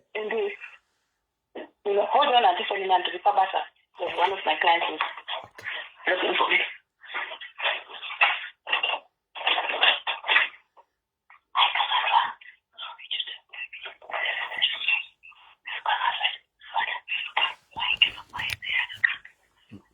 Vari kutochovha ndima vari pabasa uko vari paSIS MELLY's diaries. Zviri kutofamba.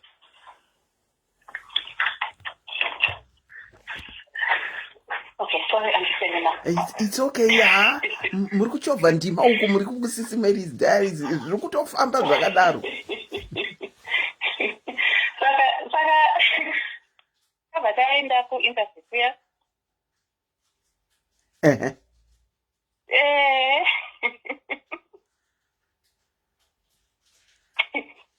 Hello? Hello, Auntie Selina. Tiripo takateerera. Kuya. Ndakainterview ndibva vadzoka vanhu vavai. Tasara manje and then Makuita unge muri kure. Pakaita ema vasina kumupindudza.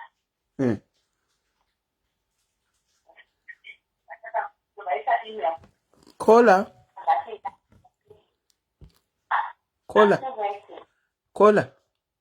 It's okay, we'll get back to you. Mazwana. Okay. Vamwe vaiziva vanga vainterviewa vakasenderwa maregrets. Okay. Vaiziva vaishanda navo vamwe vanga vaiapply basa rachiroro. Vanga vasenderwa maregrets. Saka iye anga kufa pamwe nemi I wasn't successful. Mazwana. Ndobva papera a week or so ndobva vazomusendera message kuti akawana basa. Wow. Auntie Selina. Wow. Saka ndifandisi email yavo yandarespondera nayo kuti I was successful. Saka vati vachasenda paperwork. Titange kuita paperwork. Auntie Selina, apa iwe unenge usina madhokutangira munenge zvaupenyu hwamujobha ndingatozva munhu hausigero. Kati hausigero murume wangu anga ashanda mumota industry kwanoshanda. Ndobva vasenda paperwork. Vati company kati iyo inobhadhara mari inobhadhara asi isusu mari yeagent anoita mapepa edu we have to pay tega. It was $2,000 and so I think it was 23,000 madezi wavo 2017 papapo kana 2016-2017 kuti vise mapepa and that was a lot of money. Tatofunga kuti maybe wetowana kupika mari yakaunda kudai. Zvisinei nenyasa dzakwanisa wangu kwatangu jenisa mari yandakana kuona kuti muchicontract ndozindaita zvemasaji futi. Ndakana kuona kuti muchicontract ndakatandika 28,000 same time. Okay. 28,000 ne 14 days ndakaita pane imwe company so yavane vanhu vaita zveku exit. Saka tapedza ipapo ndobva paperwork yauya paperwork murume wangu akati no iscam unozoona ukatanga kupanika watanga kufunga kuti iyi scam unobva wadudza focus ndizvozvo iyi scam hakuna zvakadai vanhu havari kuita sei vari kutinyepera hakuna saka 2000 yavari kuda vari kuidii kuti handiti isusu tine 1000 ndobva tasenda email tikati tine 1000 tikati okay sendai 1000 ndiye kana mazowana balance munozongosenda akati zvino zvakadaro ndomaanobvuma mari dzakashora sorry ndibeti endakani wediwe bye bye. You're coming back in our bedroom? Yeah, we'll come in our bedroom. Sorry, caller. No, it's okay. You can go on. Yeah, the vacha hakuna zvakadai. Vanobvunza mari dziri shoma hakuna saka ise scam. Ndikandobvunza vamwe. Ndobvabvunza vamwe vanhu vakabvunza vamwe varumewo vaibvunza mainjiniya achiti vakamudiscarge vakati that's a lie ende nini kana zvitonzi kuenda kuabroad hatiendi kuaustralia ine zvine racism zvakazodii mari abva adzoka kwandiri akundiudza futi zviri kutaurwa nevanhu ndikati iwe nekubvunza maopinion avanhu ndo inodzosera kumashure iwewe nenika ngatimbotora kamangeri vatina kwacho tinombokanda 1000 yechiyuyo for now kana tadyiwa kana tawina tozorifista nguva sabhara rediteka ndizvozvo ndikati siyana nekubvunza maopinion evanhu because paunongobvunza munhu hapana munhu anombokudza kuti go for it ona setinga kutofunga kuti oseyavopi anobvaenda mutaka pamepo ona kuti hakuiti hakutombogariki hakuna kana munhu wanoziva ariko saka iwewe neni tikatoenda kune tatorasika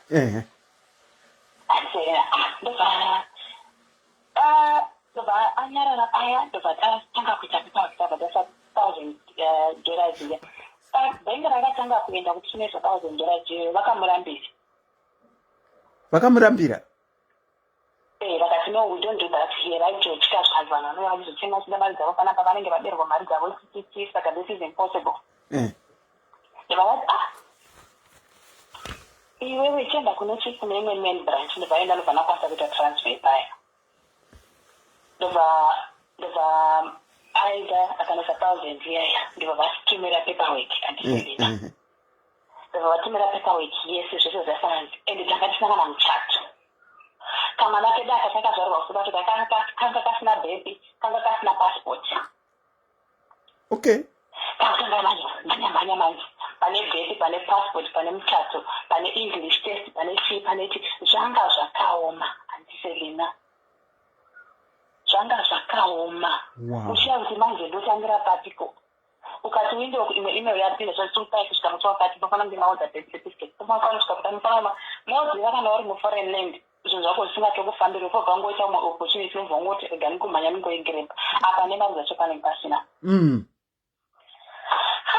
ndobva taita nyasha dzamari vakatibatira ine murume wangu akabvanguonewo rimwe basa zvingada kutomubhatira kuti zvitori nani kuti asina pressure kuti mari tozviona kuti zvabva zvamota angofamba saka tabhadhara tikaita tobva tapedza andisirina vhidhi redu rakasabhunzwa musi wa17 February kana ndisingakanganisi 2017 apa tanga taigara muflat patakatanga kuita zvomato patakana kuti mari yemuflat ratogara tiri kurenda inenge yakawandisa tikabva tati ngatibude tinogara murumu muchiona kugara uine mwana murumu muflat uchiita zvokusheya nevanhu zvinhu zvakaoma kuti mwana anenge adyara nzvimbo yake space yake yekutambira and stuff ndopanokuda ipapo mu2 bedroom flat anogara mu1 room ubva watengesa zvinhu zvese zviya hama dzobva tafunga kuti maiwe vakutamba rakakushaya kana zvepeka zvinaive zvinova kutengesana nefurniture takava ndatengesa mawashing machine mafridge hama ndakakusa zvindana zvindaka ndazvitengesa kuti ndiwane mutese kupinda mu1 room ndobva tapaya ndobva tagara mu1 room muya tamirira manzi tobva tati March April tikati kuna May rinobuda kana kubuda June kana kubuda July August September October November ine ndikati ini zvoupenyu hwomu1 room handisazvikwanisi todzokera kupi kuflat tomutsvaga flat redu torenga flat because ndine mwana wangu anga akunetsa shongera mwambo muzvasingatomboiti panguva iyoyo zvinoitawo mwari tinotozviti December akangopera then tongodzokera muflat tosiyana nezvogara mwambo muzvazvinyatsoita kana uine mwana 11 December vhiza rabva rabuda atiselena fe rabva rabuda unoziva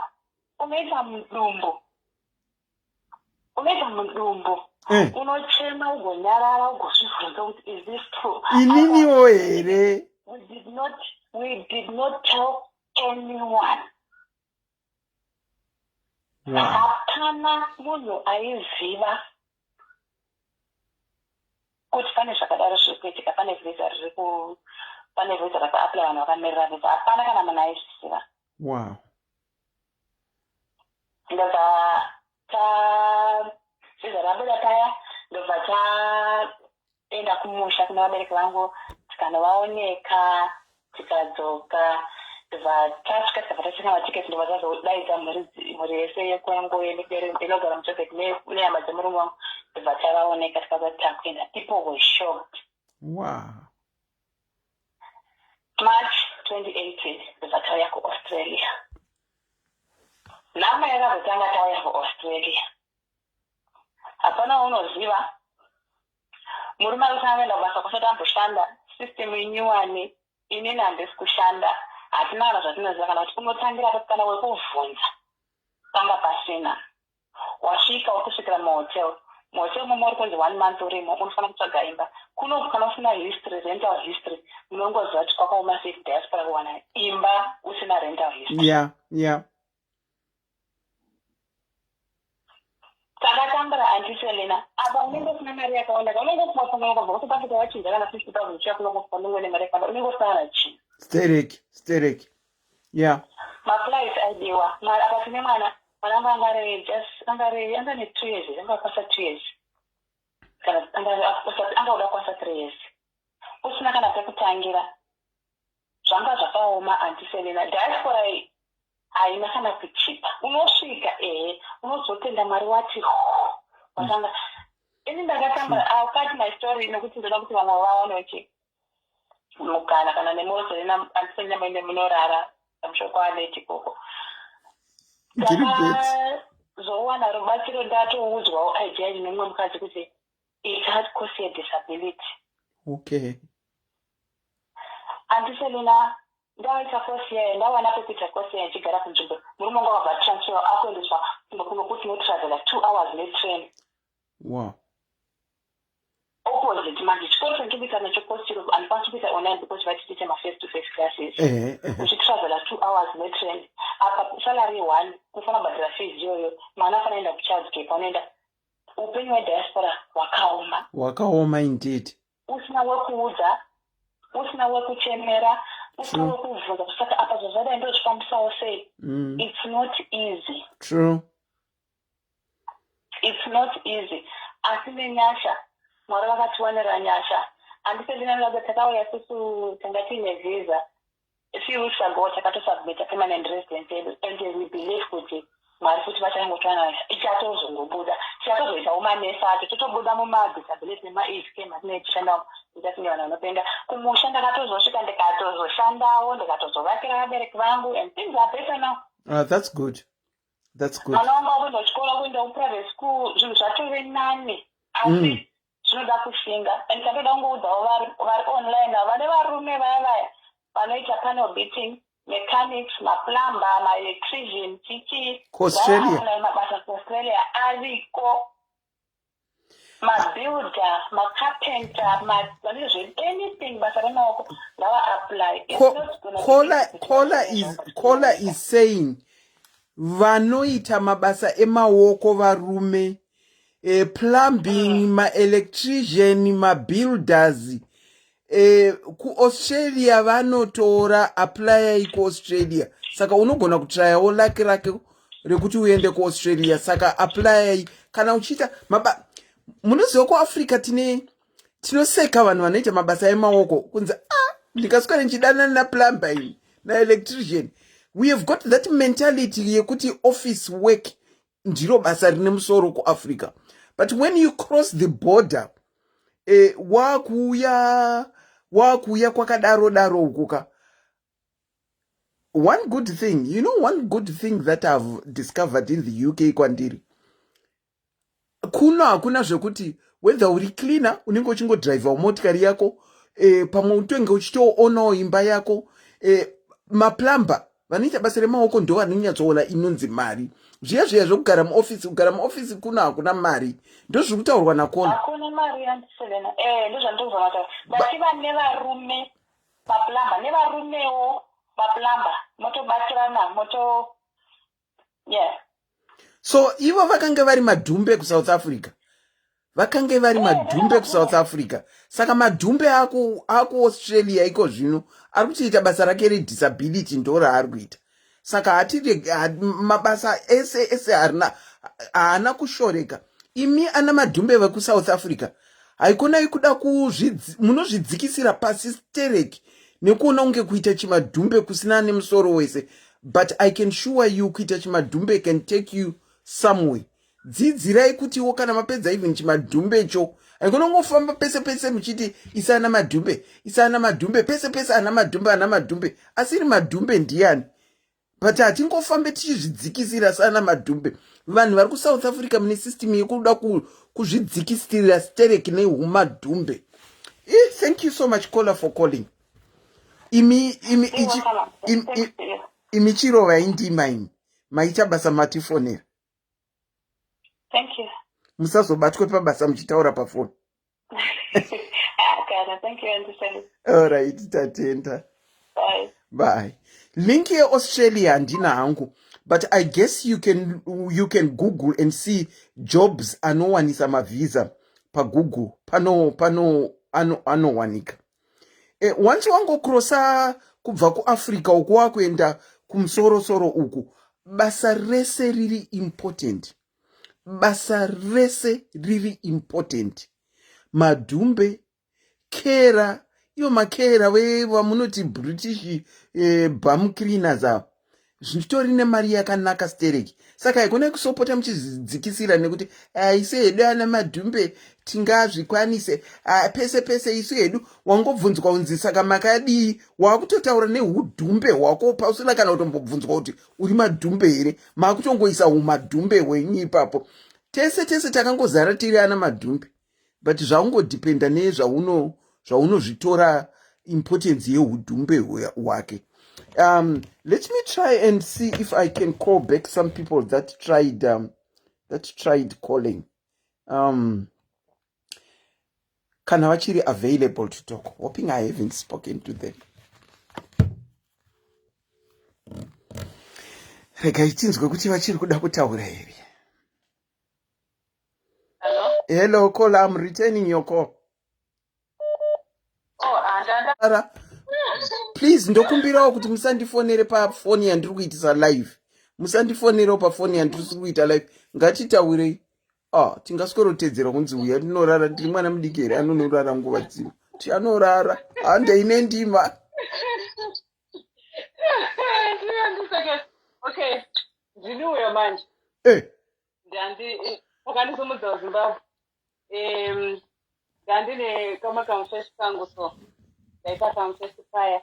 Tadanana. Mfesi ndiri kuti ndofunga ndoko ndakuzororwa manje. Mfesi ndobva anorora kamwe kamuchawa. Akanorora tete. Ine ndobva ndakoti. Makarasiswa. Ndobva ndangoti. Sosavi. Ine ndobva ndati ndochasinkana. Saka ipapo manje ndiri busy, ndine stress.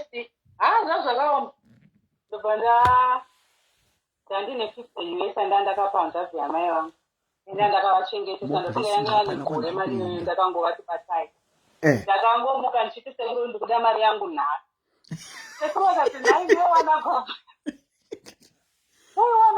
Ukati ndoda mari yangu. Imbomira nditose ndikati ndasindikuita. Vanhu vandawita. Ndikuda kuite kana pane zvauda kuita kandiko kupesera zvose ndipesa mari ndamari yangu. Pavaenda bva vanotsvaga bva vashaya bva vadzoka zvanzi kuti ndashaya mari. Uda kuita senda. ndaenda kuJohn kunodi. Just like that. Ndovandaka sekuru ndakaenda John. Ndikanzora ite ndandana shamwari yangu. Vandadara pavatana shamwari yavo aigara matakatiya kuno. Ndopandapinda pavatopedzana neshamwari yavo ndopovandipa 100 rand. Vanditozonoshandisa mberi. Okay. Ndapinda mutsvaki paya. Saka ndisati ndauya ndakafona kumba kwedu ndakafona because ini ndandaigara sekuru wangu angazi amai. Ndafona kumba. Saka ndafona kumba paya. Ndobva ndanzwa muningi wangu achiti akaoma kuno.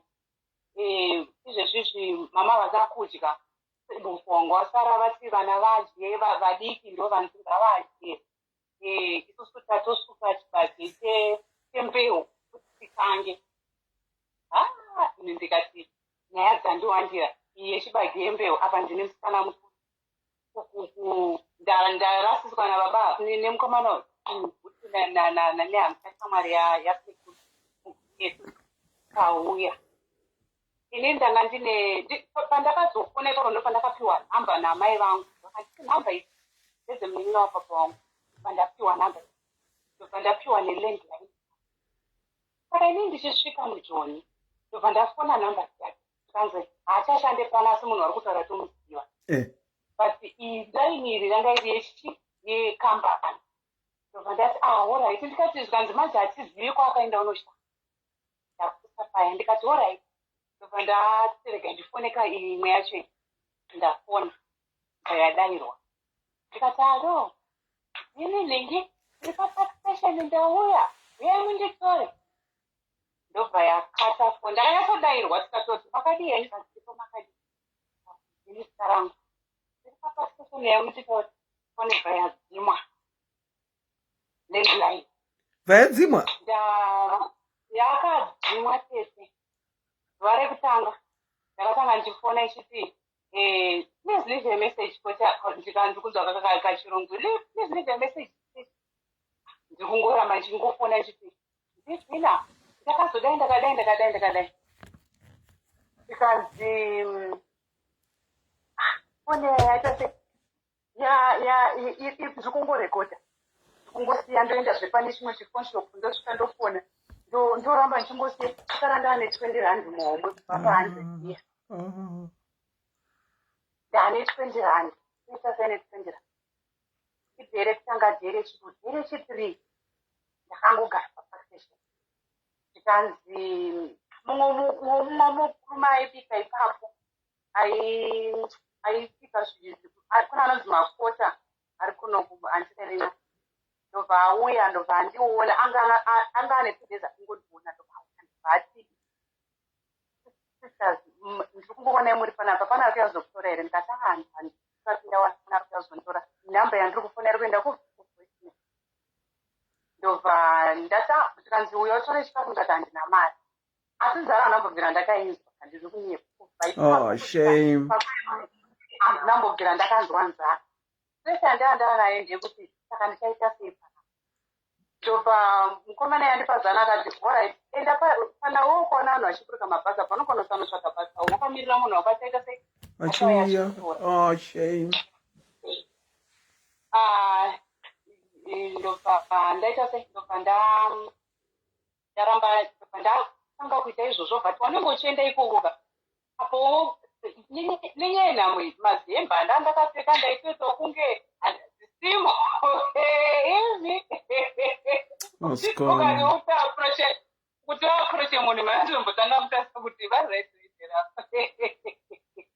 so rechi4 kuseni ndobva ndazama kuti namba yaenda ndasara ne5 Naikola mairara pai? handisi muparkstation mune pano pamabhenji panogara vanhu vanenge vachimirira matreni nechichi. Ndopandairara ipapo ndandatone kona yangu but amurarwe nemunhu asina tiketi but zvinoita mwari manje munhu aiti kana masecurity kana aiti kana akuuya vosvika pandiri vaigumira pamunhu ari pamashure pangu inini vangu vasingandibvunza vangu vasingandimona maitodzingwa vanhu but handidi kunyepa Mwari vakandichengeta ipapo. Handina kana kusonda pa gere chipoma kuseni. Ndamuka ndikasega ndizame pinamba. Ndazama namba ye. Yarira. Yarira chakaita ndechekuti.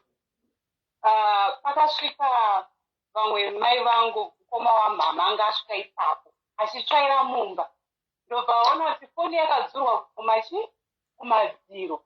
Ndobva adzosera foni yayo. Kudzosera kwakaita foni ini ndichifona. Ndobva wakandidaira. Ndobva ndatovaudza. Ndobva vandidaira ndikati mama ndiri papatitenda nhasi ndane 4 days ndiri panapa. Ndobva vatonditi kosei wakadi kufona. Ndobva ndasanga ndakafona ndakadairwa but yakabva yatanga kuenda kuvoicemail. Ndobva vatoti foni yange yakaita yanga isiri madziro. Ndofunga ndo problem yanga yaitika pamwe pane zvakaitika. Ndadzoka kuno ndasvika ndobva ndapiwa ndobva ndanzi baba wako vari kurega kutaura nababa wako. Baba vangu vauya pafoni paya. Saka baba vangu handizotanga wakati pakonzi kana kuti zvii zvaitika vambondisura. Kuseka namo serugare. Kuseka namo ngerugare shuwa. Blessing guvise hai. Apa mafarira avakaita vakundisura zvakakuita izvo. Ndinofana zvero ngamba. Skana. Ndobva ndapiwa madirections paya. Kana ndokusara vava nezvikomo zvemota zvekuti vaigona ngoya vangondimhisira pandirivoya wekudzosera pahamba. Ndakapiwa madirections ndeti 5 rand yapira yanga yaikuire kupedzisira iya. Ndobva ndaenda pamukomana uyo kumbondipa chikota chingwa chiya chine machipisi. Ndikati ndapiwa madirections vazodaira ndina mari yekufoma. Ndikandichenda unokwirira apa. Unonokwirira kuseri kubva ndidirecta apa hapana kachandaita ndakamuziva handipa mari yekufoma. Ini sigoti tine mutupu wedzungu. Ndasvika zvino pane umwe munhu aripo apa handina kuti mupurisa. Handina passport. Ndikasvika ndikati ndiri kutsvagawo panonzi paimupindirei. Ndakuenda kumba. Handina passport. Handizozvona handina passport.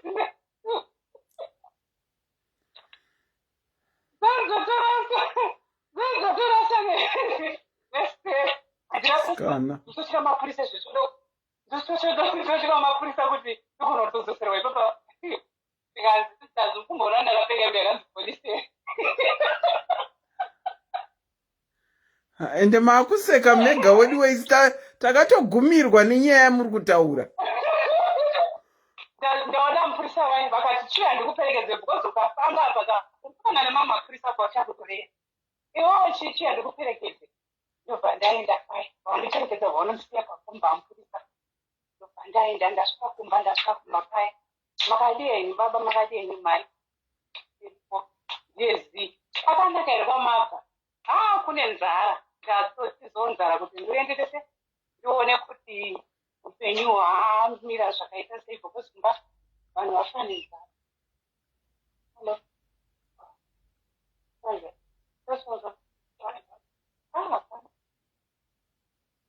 Bhururu wekwavo anenge ari kutaurawo bhururu wekwavo.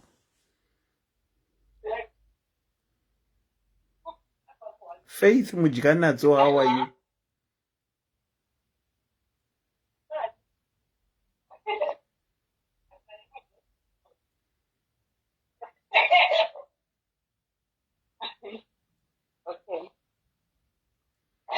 Oh, what scholar is saying, ari kunareta journey yake yekubva kumusha akasvika muSouth Africa akasikodzimirwa foni for 4 days airara papark station mawaiting room aya anonzi unofanirwa kurara netiketi, but 4 days idzodzo tiketi chekaiti akauya aigumira pamunhu ari next kwaari kana wakarara kwaari aisasvika. Saka mbuya vakazoti vachitsvaira umva waona plug yefoni yakabviswa ndokuipfekera ka. Saka time yakapfekera mbuya uya achitsvaya foni yakabva yapinda kubva yadairwa nambuya.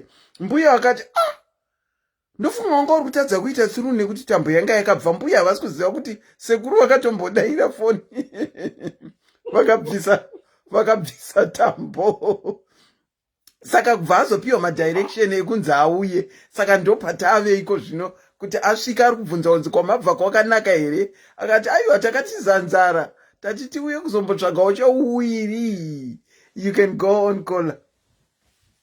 Okay. Ndasvikidobva zvanzi alright. Ndobva ndaisina nyaya yangu ndikati zvakaoma pfumba. Ndatosiya vanhu izvozvo vakanga chibage chembeu ndosavakanga kuti vaite sevaji. Saka inini ndatirega ndingosimukawo zvangu ndione ndikangonotsvaira kana pandatsvaira ndekati ndotsvaira. Ndobva vati alright. Ndobva tagara 2 weeks. Ndobva vafonerwa nemwe munhu achiti ari kuda munhu anosara nemwana. Anga ine mwana ane foyeni. Kambarami mhoro. Ndobva ndatoenda. Ndobva ndatoenda kunoshanda kwefu. Ndichishanda kwefu ndakasvika zvakanaka. Ndikushandidzana zvakanaka mwedzi wekutanga, mwedzi wechitumbu. Saka paigara mukadzi uyu panga pari pacomplex.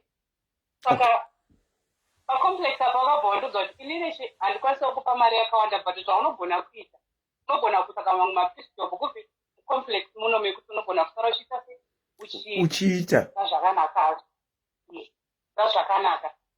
Saka chakazoitika ndechekuti ndakazenge ivo vaishanda pacresh kwacho vasinganyatsobhadha, but mari yavaindipa nemapisteki because pane dzimba dzandanda kuzombopinakina nekuaina dzakatoti zvekuti mari yavo neyangu yanga yakuita se zvakufanana.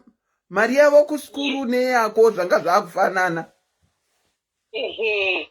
Ndobva shasha yabva yachinja hunhu ipapo kubva yangonditira from 0 to 100. Vaiti kana ndakarara zvezvo ndaimutswa negumbo ndairara pasi like pafloor handiti. Ndairara nemwana wavo 1 angari grade 7. Airara zvake pabhedi. Inini ndakangorara pakati pemwana pasina zvokuipa kumubhedha. Aiwa izvezvi ndine zvikomo zvemubhedha meno zvingati. So ndobva ndairara pasi. Ndakarara pasi paita vaigona kumugana 2 AM pamwe uyu mudikani umwe wacho anenge akosora usiku ndomutswa negumbo ndomuzosikwa kudai kana kundisika makumbo kana ndisina kumuka wonyatsoswebera kana kududze nekumusoro kondisika kudai kundiguma kudai tomuka paya zonzi sipuni yemwana iri paya. Sipuni yemwana munoziva sipuni yandaibvunzwa? Munoziva zvisipunu zvatinopiwa kumafamasi izvi zvepurasitiki zvine mameasurements?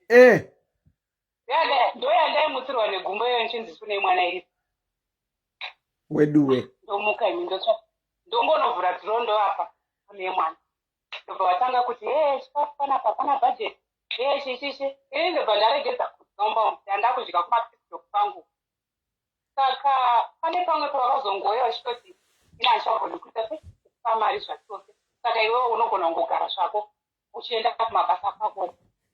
Ndobva ndabuda pamba paibva ndanodza umwe muindia anga ari pasi. Ndobva ndamuti inini mai mudenga wamati vachapanzekuita sekugara neni. Kuningira kundipa mari but angakwanisa kugara neni but ndechingoramba ndichikuita basa but hapasina mari mwana ndechingoramba ndichisara naye. Ndobva uyu muindia waya ndobva ati inini ndoda kubvisa mwana wangu kukeshi because mwana wangu ari kubatwa hasinyazobatwa zvakanaka. Unogona here uchengetedza mwana angaine mwana. Zvikanzune apa ndina kana mwana zvikanzune mwana here ndikati but hasina kana mwana. Zvikanzi saka unogona kuchengeta mwana ndikati zvikanzi alright uyewo ugare neni panapa. Saka muindia uyu anga ari in partnership nemuridzi wecomplex macomplex maflaka yanga ari arovesi. Saka zvaakazoita akazoita dhiri rekuti every flat rinenge riri vacant ndomandee ndichigara. Ndinenge ndichingosvika kuri vacant ndo vanoita ndichigara.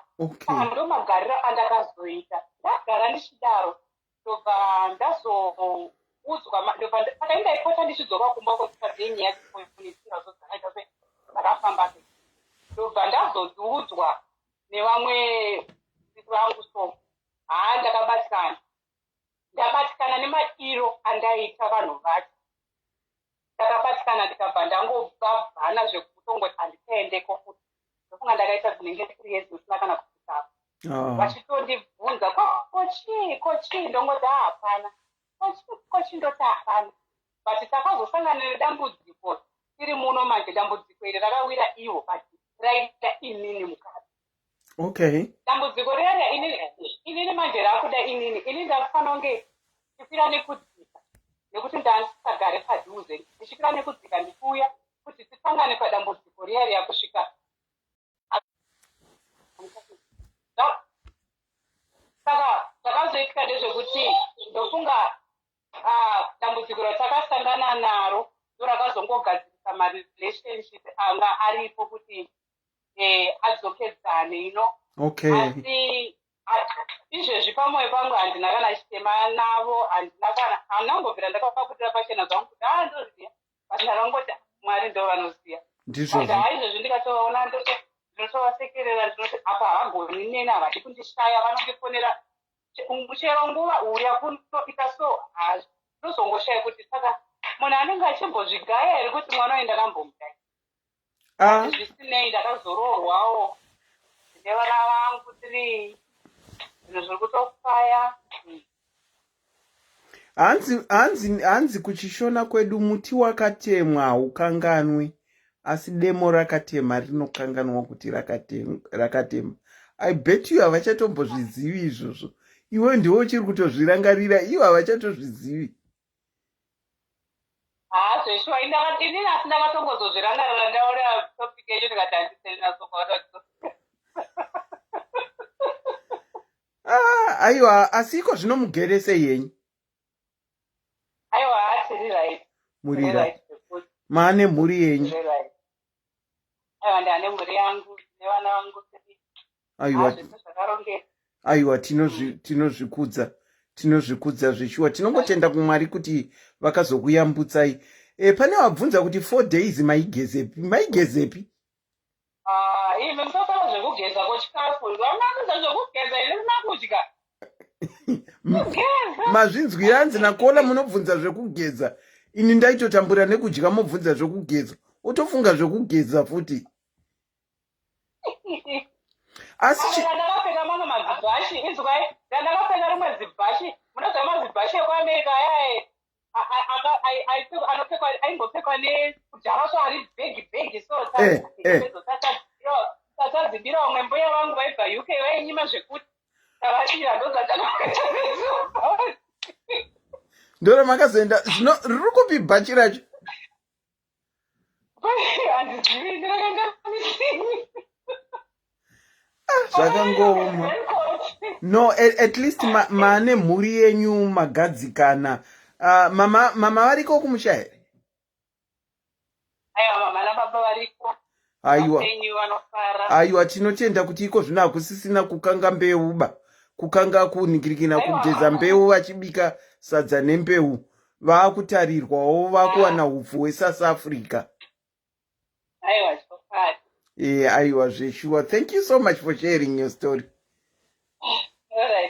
All right. A very good night to you. Bye. Zvakangoma wedu wezvatinosangana nazvo izvi. Kana pasisina mumwe munhu aroda kukola tingachiwinda up yedu, but I think that will be the end. Kana tichazoiita futi pane dzimwe nguva. Asi zvatadzidza pa2 programs dzataita the life of an immigrant. Zvizhinji zvacho ndo zvinosuvisa. Kuti unonyatsoronga nemunhu zvakanaka, wobva kumusha zvakanaka, wosimuka woenda kwauri kuenda ikoko, ende wonodzimirwa. Most cases kudzimirwa phone. Kana kuti kana wapinda mudzimba mevanhu imomo kwawakati uri kuenda, wotadza kunobatwa. Asi chidzidzo chatiri kuwana pane zvatanzwa zvese mastories aya, neuwandu hwedu hwiri 400 and something pano, ndinodavira kuti nezvawanzwa hauite hutsinyo hwekudzimira munhu foni, especially kana wambotomuencourage kuti sumuka uuye, nekuti ramangwana remunhu iyeye harizikanwe kunzi rakamira papi. Zvatanga tichida kuvhara. Tinokuchingamidzai pachirongwa. Kola makadini? Tiri makadiyo. Mune rwendo rwenyuwo rwamurura kutaura. Ndine rwendo. Ini ndakangopedza A-level kuZimbabwe. Ndakapedza A-level ndiri mudiki ndandine 17 turning 18 because ndaichena 18 ndichi muri muna November. So as soon as I finished writing, ndaigara nemwana wacheche vangu akakura achichengetwa kumba kwedu, vabereki vake vakashaika. Okay. Saka ndichingopedza A-level batati ngatiende kuBotswana tonoshanda. Taenda unoshanda ndoreza mari yekuti ndizokwanisa kutenga hembe dzekuenda kuuniversity. Okay. Situation yekumba yanga yakaoma, saka ndaitoona kuti kana ndikanzi ndaenda kuuni kana ndapasa zvinoreva kuti ndandichangotakurawo mabhemba ndandinawo. Makore api? Saka muna 2008. Okay, iyo nguva yekuti yaikwanisa kungotenga delight mafuta chete. Ndizvozvo kuchikoro taitotakura sadza nemavheji mazuva acho yawo zvazvakaoma. Oh, okay. Saka zvadaro ndobva tabatanidza mari nemwana wacheche vangu uya, vataudza mamanajeri kuti ada kuenda kuBotswana kunoshanda. Kwakune mwana wabamukuru vedanga ariko akanga akachera muromo wake, saka akanga ati munouya kana maita sei kana wapedza kunyora. Ndobva tachivaudza tatoda kuenda. Mama vakaramba zvikanzi mudaenda kupi muri vana vadiki ndokutyirai munozonoita musikanzwa. Tati aiwa toda kunoshanda. Ndobva varamba. Vatazongoti mama imi muri kuramba henyu, isusu tiri kutokudzai, tiri kukuonekai, hatisi kukumbira, toda kutoita. Ndobva vazongoti alright kana zvirizvo zvamada, because vanga vakatitoresa mapasipoti tiri vadiki, saka takagara tine mapasipoti. Alright. Saka ndobva taenda takwira kuBotswana, tasvika taenda kuGaborone. Ndichotorangara kwainzi kuPakalani kwacho kwatakasvikira ikoko. Ndobva sister yedu yacho titambira, aigarawo pavaigara vaita zviya zvekuchengeta dzimba dzevanhu vanenge vachivaka. Murume wakanga aita zveconstruction, saka aita zvekuvaka, saka anga akachengeteswa imba. Vatakutosvika paya takugara naye, bamukuru raishanda, iye akanga asingashandi, anga akatozvitakura mazuva acho iyawo. Tichingoti gare gare, patongosvika umwe mukomana akati pane murungu wangu ari kutsvaga musikana ukusara nemwana. Ndobva ndatoti alright handei. Ndobva atonditora bataenda naye. Tatosvika kuya bva ndangosvika kamwana kepamba paya, handifarira zvisingaite. Ndatotamba nako zvikanzi uyu tatomufarira uyu. Papaina mukadzi wacho nemurume wacho namai vake, saka mai vake vabvungoti mwana uyu ari right, watongomutora iye because mudiki ende ari kunotamba nemwana wavo. Parazvotamba paya nemwana basa ratoita. Ndakudzoka kumba manje, pasipoti ndakanga ndakaisa mupoketi. Saka pasipoti handizivi yakadonha sei mubhachi mangu. Ndiri parodi kuita sei kudzokera kumba, nditofara kuti basa raita. Chizonosvika kumba kudai ndikuona pasipoti handisisina. Ndikati maiwe zvangu Botswana igariki nemapurisa sina pasipoti. Ndati zvakaoma. Kazini yangu akanga asina pasipoti, akanga ine ETD. Ini ndinakanga ndine pasipoti. Saka iye anga ine ETD yanga iri valid. Saka kuti chigara manje pakufamba paya ini nangu bhodhi yangu ndaita semutswana because ndakatsvuka. Ndobva ndati chimiro. Saka ndaiti tikazofamba nekazini yangu manje ndobva ndaimiswa nemapurisa. Saka takazenge tanetsika yekuti tikaona kuti mapurisa ayo, ndobva ndapesana naye ndotienda kumberi ndosara kumashure. Ini patongopesana nguva dhumila mubva watotisiya toita sei ndoenda. But ndikafamba nekazini yangu vaitimisa. But ndakazomina kuti pandaishanda paya akabva watozondibvunza education yekuBotswana A-level nekuZimbabwe tinoita masubjects like mabhuku akafanana, kunana literature kunana chii. Saka vamwe vana vepo vakanga vakunibvunza wakabvumira papi chichichi. Atakutotaura ndakati ndakaita A-level, ndakaita literature, mabhuku akati nyaya bva dzapindirana. Zvikanzi namai vaye iwo since wakaita A-level ukapasa maresults ako akauya, handoda kukuendesa kuuniversity because wakaita sei wakangwarira. Ndatofara. But ndazoti do university yenyu ndikastay ndisina passport. Ndikatsvika ndino mapurisa ndoripota kuti passport handina, yakarasika. Ndichisvika kumapurisa ndobva vati ungatoyozotudza kuti warasa passport, kuremedza kumhanya nelife yako tisachakusunga izvozvi tikakudhipota. Pautoona kuti hapana nyaya. Tatongodzokera kuti ndise nende kubasa. Saka zvakazenge zvaoma because mapurisa acho aiuya achireidha zvisingaite. Pandendadzokera kumba paya maiuya muchireidha kutanga usiku mumhanyiswa and all that. Kana kuti zvaoma. Patongosvika mumwe mukomana zvikanzi guys, kana muchida kuenda kuSouth Africa ndinewe yekuti unoenda kuSouth Africa. South Africa kunyanyonedzerwa mapepa. Saka mune rimwe munoziya ari kuSouth Africa. Ndati pane mwana weshamwari yamama vangu ari kuCape Town, but manje mukomana. Andobva ati tangai mamunzwa kuti anoda here kuti muchese musvikire ikoko muona kuti muita sei. Andobva tati alright. Mukomana yabva tambudza saka toenda nekupi. Tikanzi tinotokwira toenda kumamisha. Saka masvika kumamisha yakaya kune kurudhuze nekumafikeni. Saka munongodarika mushopinda muSouth Africa muchongoda jamba kanenge kawaya. Saka mukasvika kumamisha ikoko kwakasvika kunonetsera kuti kune madzimambo zviya zvekuti machinda amambo vanotenderera masango acho vachicheka kuti hapana here vari kujamba mabhodhi. Saka mukabatwa ipapo kunorohwa munhu semunhu. But ndichakuperekedzai kana muri kudai. Ndokuperekedzai ndokusiyai madarika mamhiri ndodzokera hangu. Inini haandione kutamba. Ndobva tati alright. Mukomana yese zvinoita batadza kamari kedu kebhasi. Vatonekazi nyangu handishamwari. Abva takwira paya. Tatoenda mukomana yatiperekedza. Tasvika kumamisha kweya akati taona vamwe amai muzimba vaitengesa kumamisha ikoko. Tabva tiri kukumbirawo pekurara. Because toita se toda kumukira tichidarika. Amai vakati ina ndiri kuasosietwa nemi nekuti mukabatwa marara pamba pangu handizoibude nyaya yacho kunorohwa munhu. Tikati zvinotoita sei? Tikanzi ina hangu handikwanisa kubatsirai. Saka vakatisiya tiri pani. Akazoti manheru kwati tsva. Ndobva vazoya vakati vanangouyai. Patazoenda paya patanorara. Kuseni ndobva vatimutsa zvikanzi chiendai izvozvo. Because mukangoti nonokei chete machinda aya akanga akutenderera. Penyu pakupererai. Tikati alright. Ndokudarika paya tatofamba mukomana batiperekedza. Tabva tanodarika. Tichinodarika I remember takangotakura ari maplastic bag. Because kuti takure mabhegi zvaasingaiti. Kuti taitya kuti tikasangana nemachinda amambo aya mwakatakura mabhegi zvinobva zvaita obvious kuti muda chose muda kujamba kuenda miri. Saka I remember takangodarika tingori nekaplastic kakaine kasiketi kekuchinja nekatopu kekuchinja. Nekabhurugwa chiti.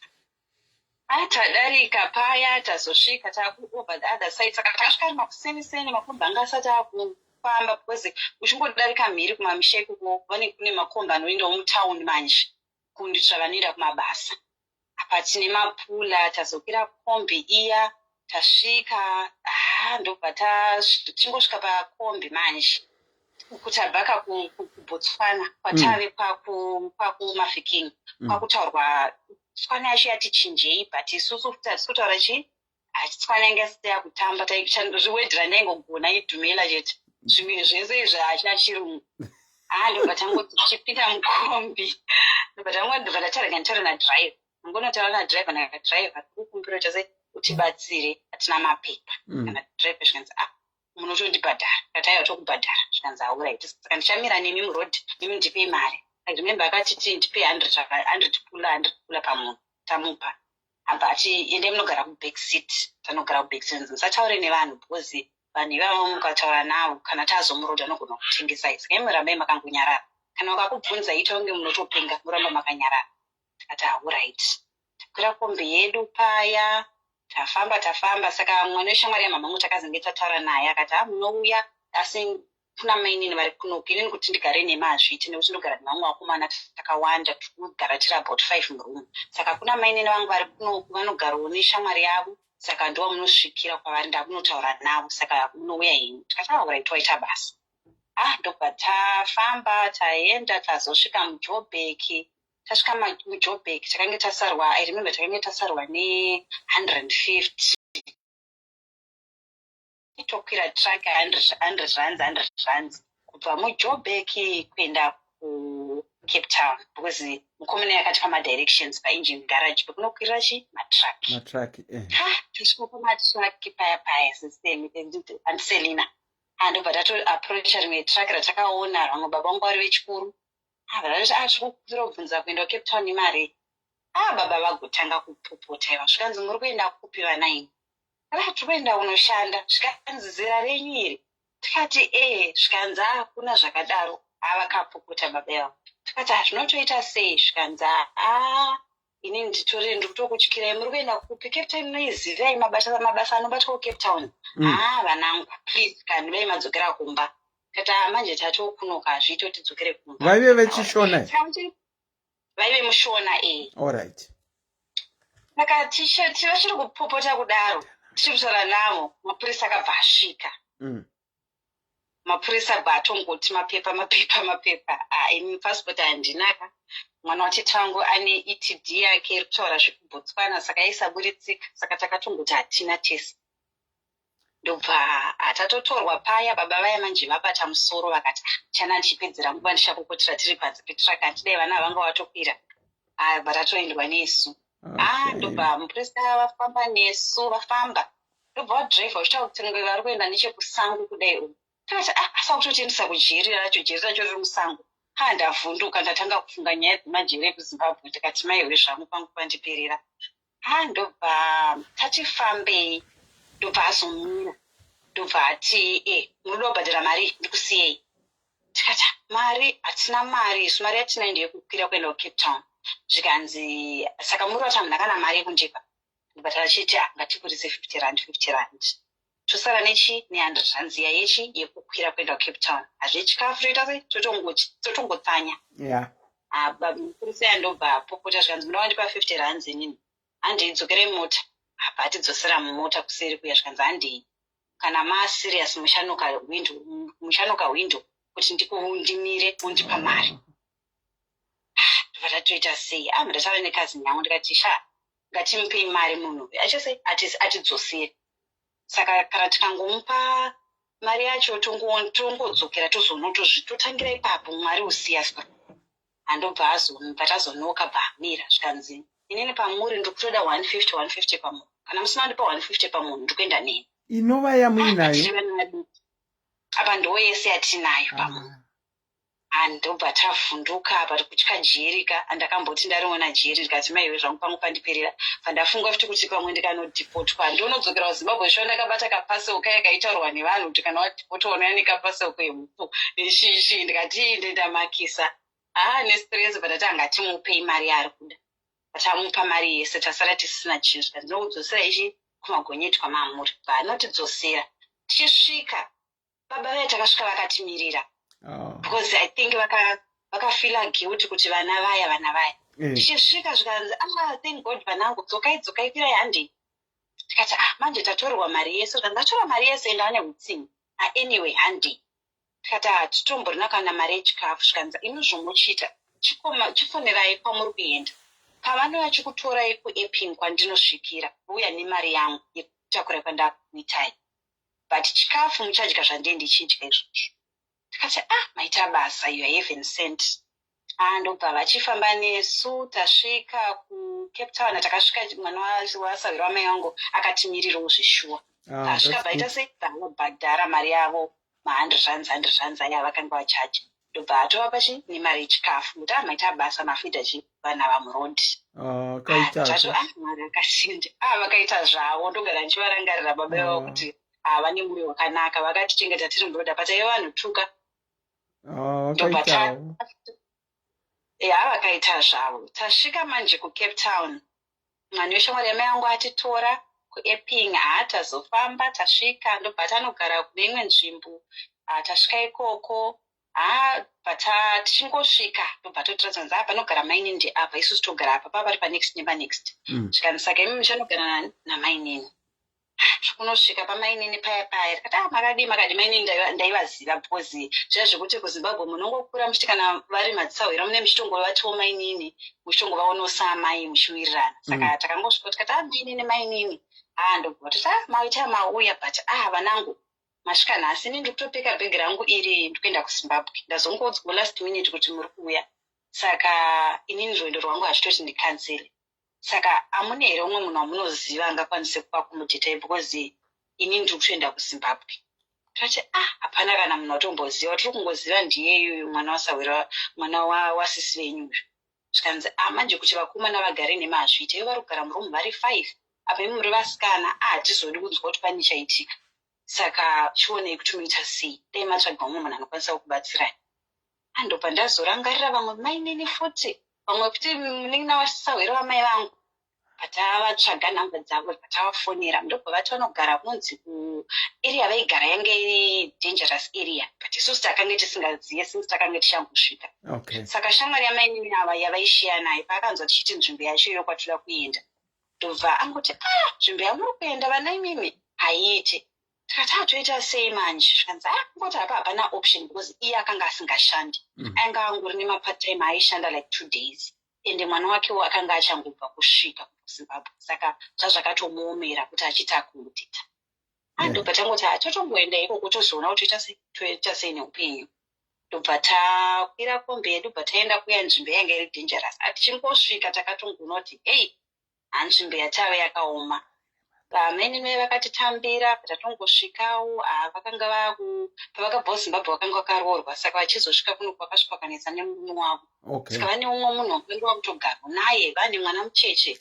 Ine munhu wakanga wakugara naye aivashungurudza zvisingaite.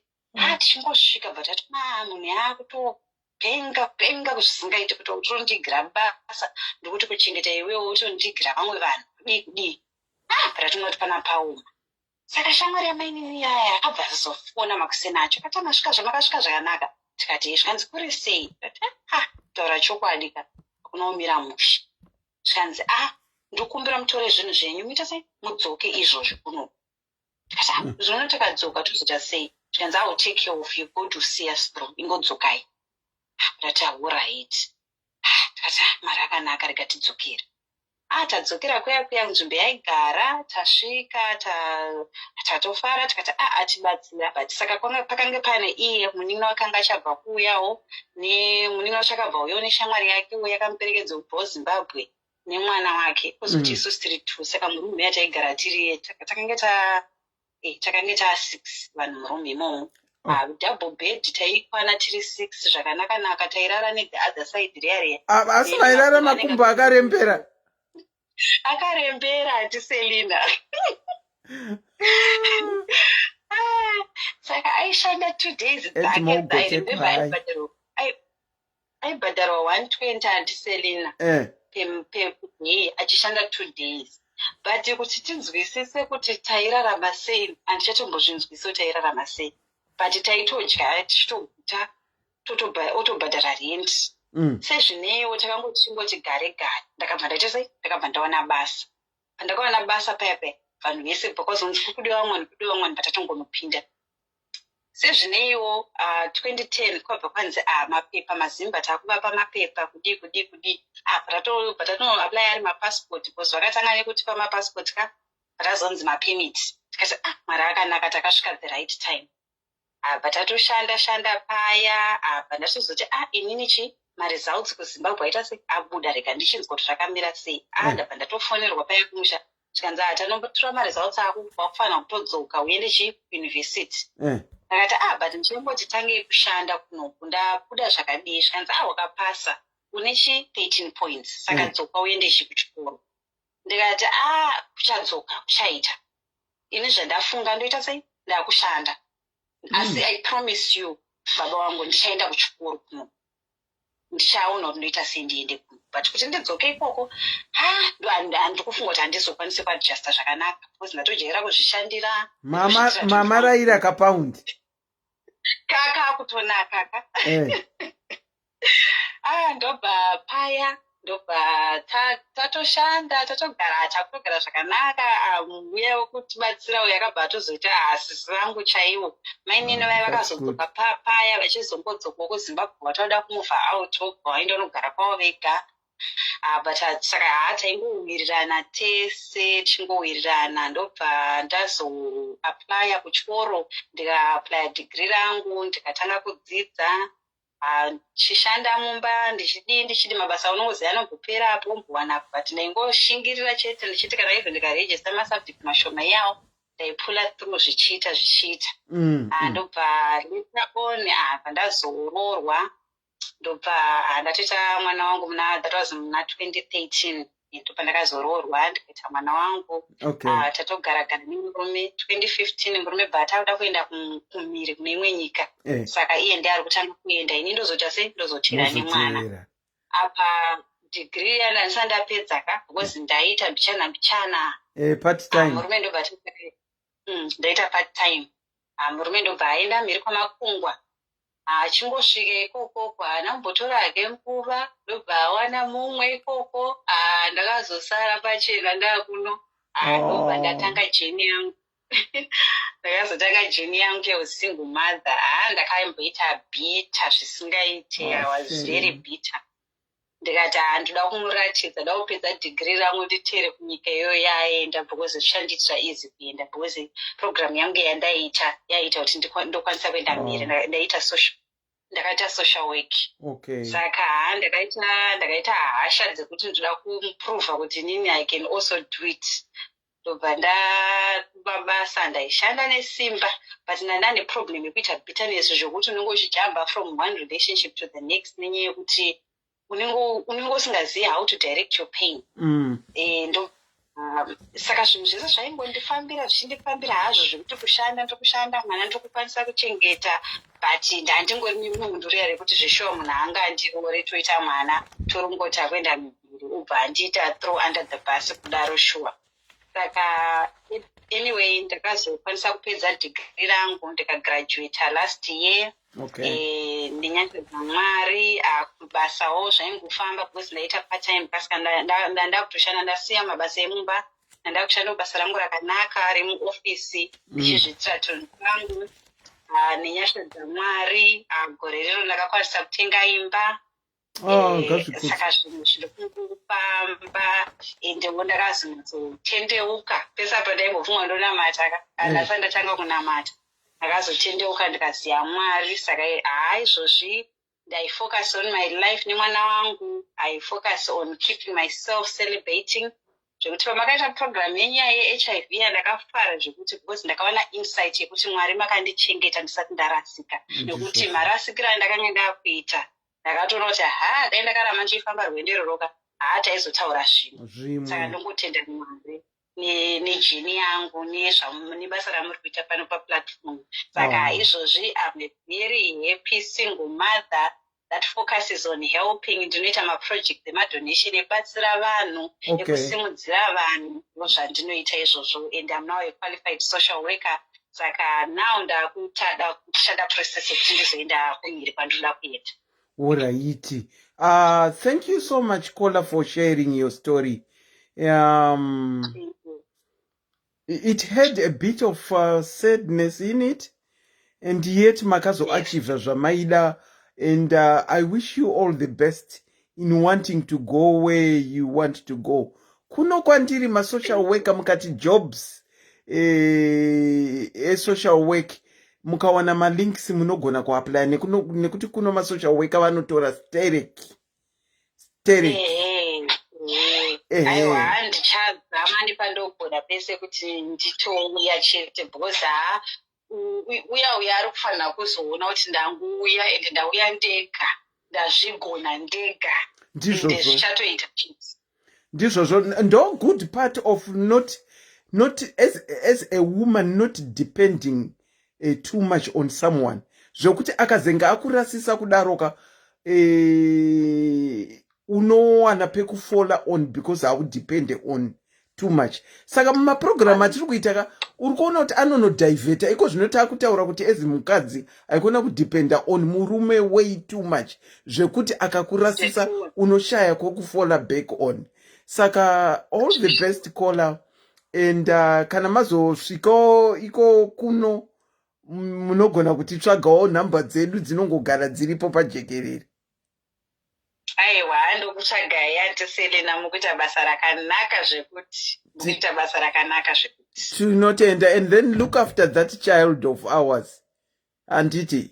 Thank you. He's a star. I'm taking care of him, and are very intelligent. Jeni yekuita single mother yange yakaoma nekuti kuti ndaishanda ma early shift like ma 5 a.m. shifts, ma night shift, but mwana wekuti akakasika kuadapta kunzwisisa situation.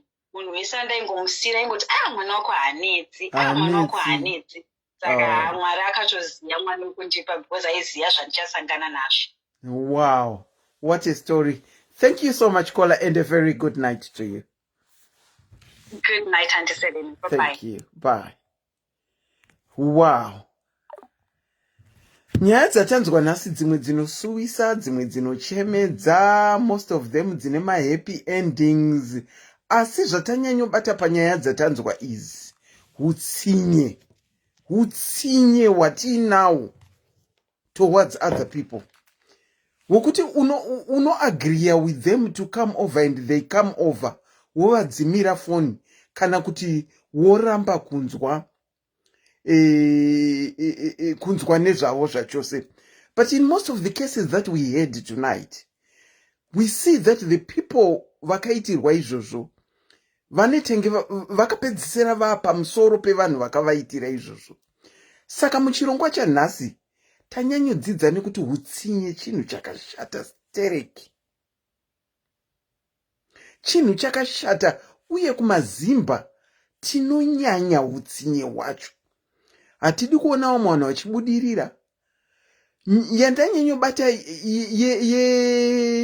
brother wedu vauya vachiti shamwari yakazoti vaenda kuPretoria kwanzi nemukoma wangu ukafira kuno, ko ivo havafe. Vanhu vaMwari ngatiregerei kuita hutsinye hwakadaro.